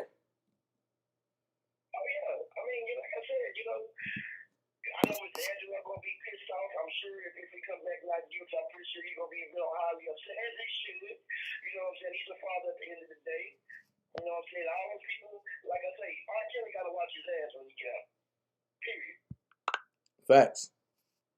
When he sleep, he should have somebody watch this motherfucker every move. Facts. Or, sad to say this, just regroup and bring people one by one. And matter of fact, and use your discernment. Look at character. My thing is, I was asked a question by some of the brotherhood, but they asked me when this stuff first started going down, and I wouldn't listen. And because I thought Sylvia and Rand and them, I thought they were strictly for me. They asked me 3 questions. Question number 1 is, you came in this joint by yourself. You met Robert by yourself with the help of Kip. Why do you need other people around you that's causing problems? That's the first question. I defended them. I defended those people. Second question was, why do you even go back and forth with these people when you know the truth? They don't. You do. I defended them again. Right. I defended them again. Third question was this right here. If you had to put your life on it, can you stand on the fact that all of them are for you? I said, yep. I put my life on each and every last one of them. And I lied to you not. It happened in a 30-day span. For 30 days straight, I was getting calls. Up, you died today. Up, you died today. Up, you died today. That ain't feel good, bro. That's what made me say, you know what? Fuck these people. That's what made me say, I'm done with those folks. And what really put the thing on edge with me is I prayed to God. I said, Lord, I just need a clean way out. 2 days after I prayed that prayer, they came and said, come to Sylvia channel. She got an exclusive. You're going to play a doctored audio that's in the arrest warrant that just came out 2 days before. I said, hell no, I'm out of here. I'm done. I got out the group. Matter of fact, I expressed on how I felt. I got out the group, but they asked me, oh no, just talk to Sylvia. I said, fuck no, and I haven't returned. Because God gave me my way out. Lord knows if I would have stayed there. Right. Lord knows if I would have stayed, how much hell and lies would have been put on me. Crazy, man. It's crazy how shit. Like I tell my girl, it's easy to get in trouble and it's hard to get out. Right. Man, that's why I say what I say. Like, yo. Where you at? On the trial, where you at? They called in, you know what I'm saying, this information. Where you at in the case now? Like, do you feel you're going to be vindicated or do you feel like for another 2 days after Monday? I'm going to say this. I'll be able to tell you on Monday on a temperament, but if a decision don't come Monday, I'm looking for Wednesday at the latest. So I'm looking at Monday and Wednesday. I'm looking for Tuesday. The reason I say that, I'm gonna start to get nervous on Tuesday if they don't have a decision because it's making me feel like they gonna vindicate him or they unsure about some shit. You know what I'm saying? I feel like if they go longer than Tuesday, it's a good chance that he may win. Watch this. Not that I'm looking for him to win. I'm just simply saying, from a strategic standpoint, if it go past a certain date, they got a lot of questions that's not answered. Watch this. They can't think guilty 100%. Watch this. If anybody pay attention to the way trials go, if you look at anybody that went past 24 hours, it's been hung jury or not guilty or mistrial. Anybody that went past 48 hours, mistrial, not guilty. Anybody that went past 2 to 3 days, not guilty. Anybody that's guilty, they ain't going past the first day. But they going to deliberate and they going to put all their things together. They going to come back guilty. If somebody in that jury room don't feel that shit, somebody in that jury room saying, I don't agree with this shit. I'm not saying this man is guilty so I can go. It's somebody in there that don't agree with the bullshit. Watch this. What if it's 12 somebody's in there that don't agree with that? And then, this is another thing that I'm hoping and the jurors look at. Why, late in the game, fourth quarter, we down by 12? And we down by 3. You want to change the rules of the game. Now you can travel. And it's not being called. Come on, man. If you're so secure on your case, call it down the middle. Don't add nothing. Don't take away nothing. Let liberty stand where liberty gonna stand. I thought we say and justice for all. But we see that it don't go like that. I thought that we say we the people of the United States in order to form a more perfect union. I'm going to say what Larry said, like everybody else. I want the man to have his day in court. I don't want no funny business because if it is any funny business and he lose, he got a chance to swing at the fences with it. Right. But see, here's the thing. They found Bill Cosby guilty, and he came home 2 years later. I will say that. I feel like, if somebody being raped, let's say 5 years ago, I feel like the statute of limitations should remain the same. Ain't no shit that you did 5 years ago. If they didn't bring it up within those 5 years, I feel like, that's that. Ain't no way you can sit down and 60 years later or 20 years later, you can come back and say, you know what, I didn't feel right. I lost my virginity in you. I don't feel right about that. Like, y'all both agree that all of a sudden she feel some type of way about the shit. But I got a question for you. And I know you can't answer this, but what type of drugs were they given that you wake up out of your psychosis 30 years later and can recall everything that happened? Real shit. That's all I want to know. All of a sudden, when Kitty Jones was not being put into the case, how you go from being a victim to now saying, I knew what I was doing, I chased R. Kelly through the world. Wait a minute. That's not what you said on Surviving R. Kelly. And they got to see that. Like I say, I'm all for fairness. I'm not for R. Kelly. I'm not against R. Kelly. But fair. And right is right and wrong is wrong at the end of the day. Man, look, I'm going to tell you. I'm glad Kanik is doing what he doing.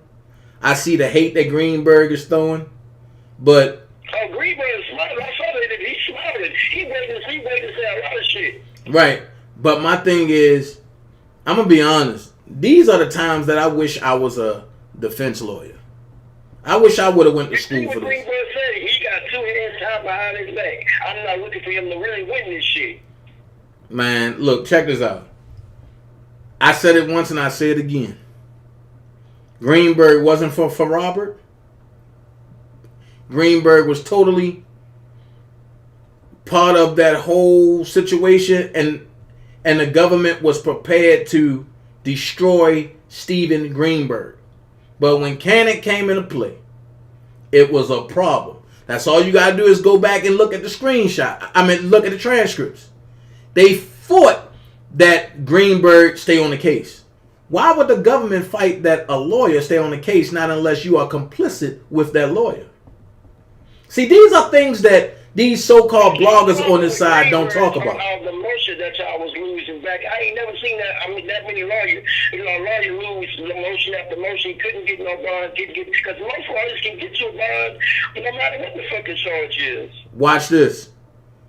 If you are in cahoots with the prosecutors, why would I want to get you a bond? I'll make it sound halfway decent to the people who don't know no better, but I know it ain't going to move the needle. You see, when Kanik and Calvin came in, that needle started jumping. Here's my question. Like out-of-town lawyer. Like, let's say you stay in Georgia. Let's say you bring a Texas lawyer to Georgia, and the district attorney don't like out-of-state lawyers because they know they're not with the dog and pony show. Facts. I'm going to be honest with you. This one I knew Greenberg had to go. When Doug Anton had Ann Donnelly in the palm of his hands, and she was ready to give him a bond, and Greenberg said, no, Your Honor, we don't want a bond right now. What? I remember that. Yeah, I remember that point in time he could have got one. That right there let me know it was some bullcrap going on. He was eligible for one. Right. And see, and that lets me know right then and there who was in cahoots with who. From that point, I went back into my research stash. I listened to what everybody was saying. I'm going to be honest. Larry led me to the graveyard. And when Larry led me to the graveyard, I was there. Hold on. Live. Yeah, jump on. No, just come look at it. Okay. Larry led me to the graveyard. And I tell everybody, when I'm being led to the graveyard, I always explore the graveyard because I want to know if the bones are really there. Check it. Don Russell put the bone out there first. He said every other lawyer is fired except for Greenberg, and we have him in a corner. And then when I started having communications with Greenberg, it was bad mouthing all the other lawyers. So I'm like, what the hell is going on, really? So then from that point, it's like, bro, something different is going on. Something sinister. I'm going to go here with you. If he just would have had the lawyer that he currently got, he would have been had a bond. A bond? Man, he would have had a bond. He would have been on house arrest. A lot of the shit probably would have got Man, along with it. a lot of this stuff would have been thrown out a long time ago. But due to the lack of time, he had to deal with what he had to deal with. Facts. Like I say, some of these witnesses, I ain't rolling with all these witnesses. I'm going to say a handful of them may be telling the damn truth, and a handful of them maybe I think it's in the bag. Well, I'm going to say this. From what I'm hearing in court and from the transcripts, I can't roll with none of them. Because when they being questioned, and this is why I say I can't roll with none of them. This is my opinion. When they being questioned by the government, they know everything to the T. When Cannon questioned, I don't remember. But wait, you were just asked this question either yesterday or 20 minutes ago. How you don't remember? But you can remember stuff from 30 years ago, 20 years ago, 7 years ago? I did see some transfer where every time the district attorneys would act on something, they answer the question, and then they would look at the district attorneys when our telling lawyers asked them, they would look over at them and say, hey, am I supposed to answer this question? Facts. I get that. Like I say, there's some shit going on. Like I say, I'm not for I'm against it, but when I see some fucked up shit, you gotta go with that. Man, that's why I say what I say. Like, bro, I mean, man, Greenberg really ain't had no beef, but I keep it a buck. I'm for Robert. I don't give a fuck about a Greenberg when it come to my boy. And while we on Greenberg, if memory serves me correctly, you can check me if I'm wrong. They were supposed to bring on Michael Jackson lawyer, but Greenberg turned it down. No, I'm gonna be honest with you. It's some other stuff that happened and with that dealing with Don Russell. Mesereau said plain and simple, I am not being bothered with the shit show of the Don Russell crew.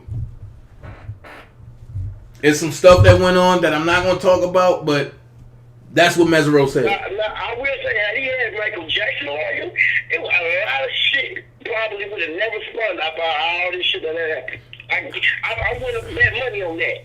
I'm going to be honest with you, and I keep it a buck. I like Cannick over Mesereau. Hell no. Nigga, what you own? Listen, I watched both of them in court. And you got to realize, Cannick prosecuted somebody that all street niggas looked up to after he was found innocent. So I gotta keep a bond, and I gotta keep it real. I seen Mesereau in court. If Mesereau feel like he losing, I swear he's gonna fight for a plea. Cannick don't feel like he's losing. So let me ask you this: if R. Kelly lose, are you gonna look at the lawyer the same? Of course. I don't change. Nothing wavers. And if you look at and what Dennis just said, that's bad, bro. That's bad whenever you got to cheat to try to secure a win. That's bad. That's going to fall on Ann Donnelly like crazy.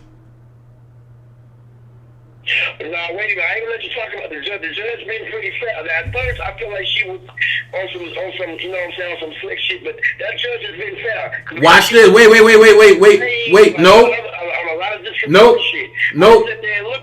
No, watch this. And before you say that, go look at what Dennis said on my live. I mean, not on my live, but I played his live. Go look at and what Dennis said, and then come and ask me that. I guarantee you, and your mouth gonna hit the fucking floor. So you think Judge Donnelly don't give a fuck about R. Kelly? I mean, she ain't supposed to give a fuck about R. Kelly. She's supposed to weigh in on the facts and the evidence that's presented. Bro, go look at what's going down.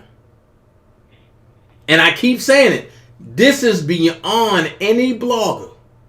This shit is obstruction and corruption together. I had no idea it was this deep. I reported about it a while ago, but yo, anytime the press is involved, man, come on, bro. And I'm gonna put it to you like this: it got something to do with transcripts. Yeah, I saw that they not giving out. I saw that on the video. Somebody. No. They only giving out the prosecutor side to one side, and the news is only giving one side of the video. I keep up with everything. I watch everything. Man. Only thing I can say, man, is I'm ready. I'm gonna be packed up tonight, and I'm ready. Like I said, I'll be looking for you. I'll be watching for you, man. And like I said, I wish your man's the best. Thanks, like brother. I know he got a lot of demons to fight with. If he loses, he got a lot. You know what I'm saying? Like, I don't know what's going to happen with the next case he got. Now, if he win this case, it's other cases. That's a lot of unanswered questions. Well, Chicago is vacated right now. I know they had a hearing. That's not what the news said. The news said he got other charges going in Illinois, Chicago. Listen. Go look at Pacer for yourself. The Chicago case is vacated, but they had a hearing. I think they're going to try to schedule some dates or whatever. But the problem that I'm having is the head prosecutor for Chicago is in New York, which is Geddes. On top of that, all of the witnesses for Chicago appeared in New York. That means, and you can't use them in both places.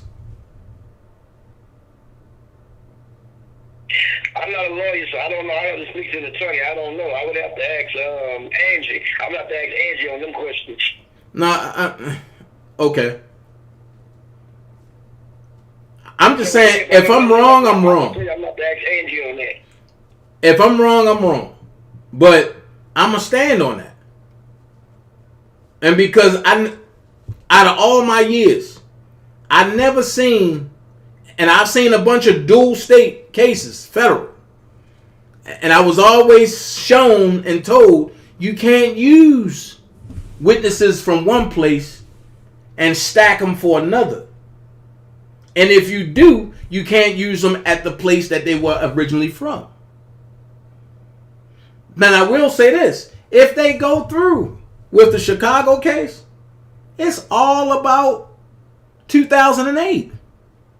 They just took the charges and revamped them and took them to federal. Which means it's not double jeopardy, but it's double jeopardy.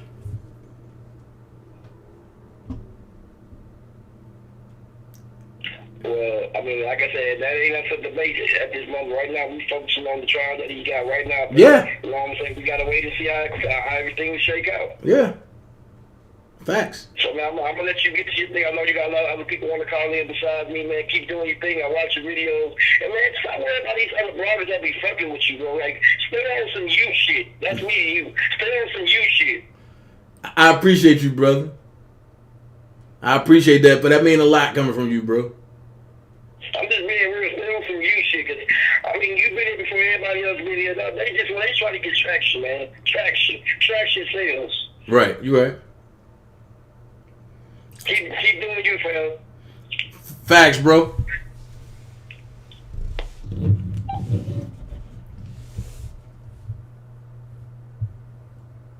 Hold on. Park said, you are not wrong. They have lied. Can't believe. Toss it up. Thanks, bro. Thank you. Thanks, bro, sis. Thank you. Once you've been used somewhere else, you can't go back to another jurisdiction. Can't do it. So now they don't have nobody in Chicago.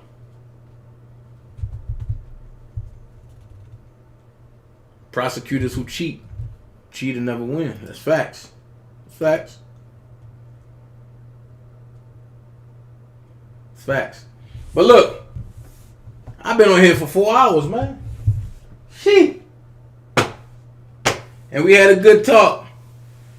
I've been on since 6 o'clock. Look, let's everybody continue praying for Robert. Everybody do what they do, man. Stay to yourself. Leave the drama alone. Yep. for the head DA moved to New York. Facts. It is what it is, man. It ain't feel like 4 hours. I miss these kind of lives with y'all. So look, I'll be back. Run your platform and don't worry about what others say. Thank you, AP. I really want to say just continue praying for Hollywood Next as she's up there with the enemy, and pray for me as I'll be up there with the enemy. And the enemy is the machine that's fighting against Robert. Keep us grounded, man. Keep us grounded. If y'all see us slipping, man, pull us up. Hollywood Next will listen to you. I definitely listen. Pull us up. So at the end of the day, I love each and every last one of y'all. And remember, you don't have to be great to get started. But in order for you to get started, but in order for you to be great, you have to get started. So you don't have to be great to get started, but you have to get started to be great. Elephants don't swat flies. Jets fly over turbulence. Don't forget, if you want to continue to support me, hit me up at official DanaJay with a $ in front. That's for Cash App. For Zelle, it's daintezjackson. It's daintezjackson at yahoo.com. There they all go right there. If you want to hit the tip jar, just hit the link. https://streamelements.com /DanaJay presents the Actors Basement /tip. And you'll see me with a picture like this. And you just do what they actually do. But I always end by saying one thing. You don't have to front to be like somebody else. Be someone important.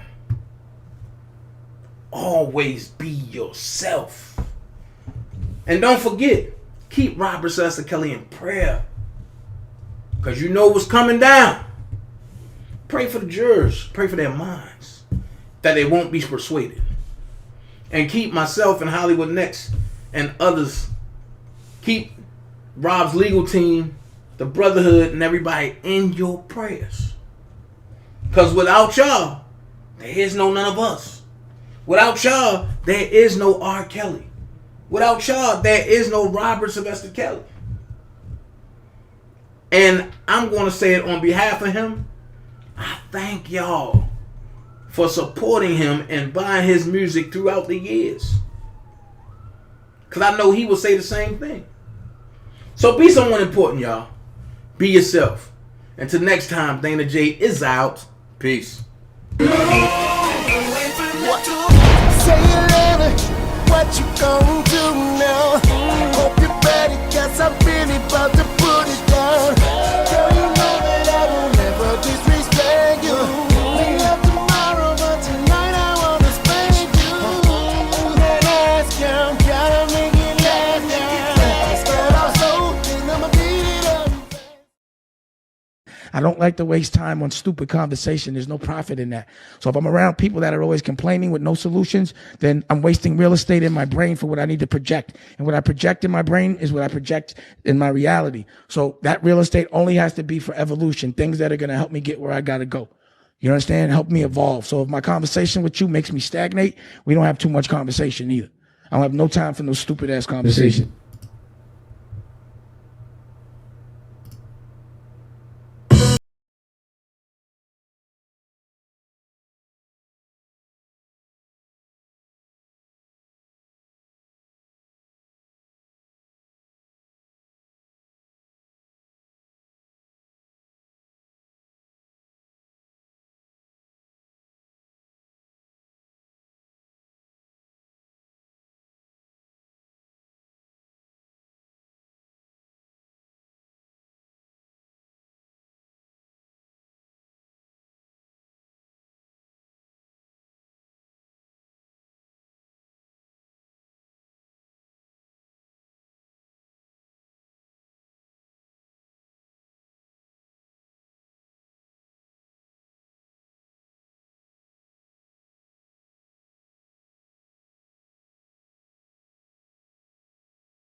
lot of things you fall astray. Remember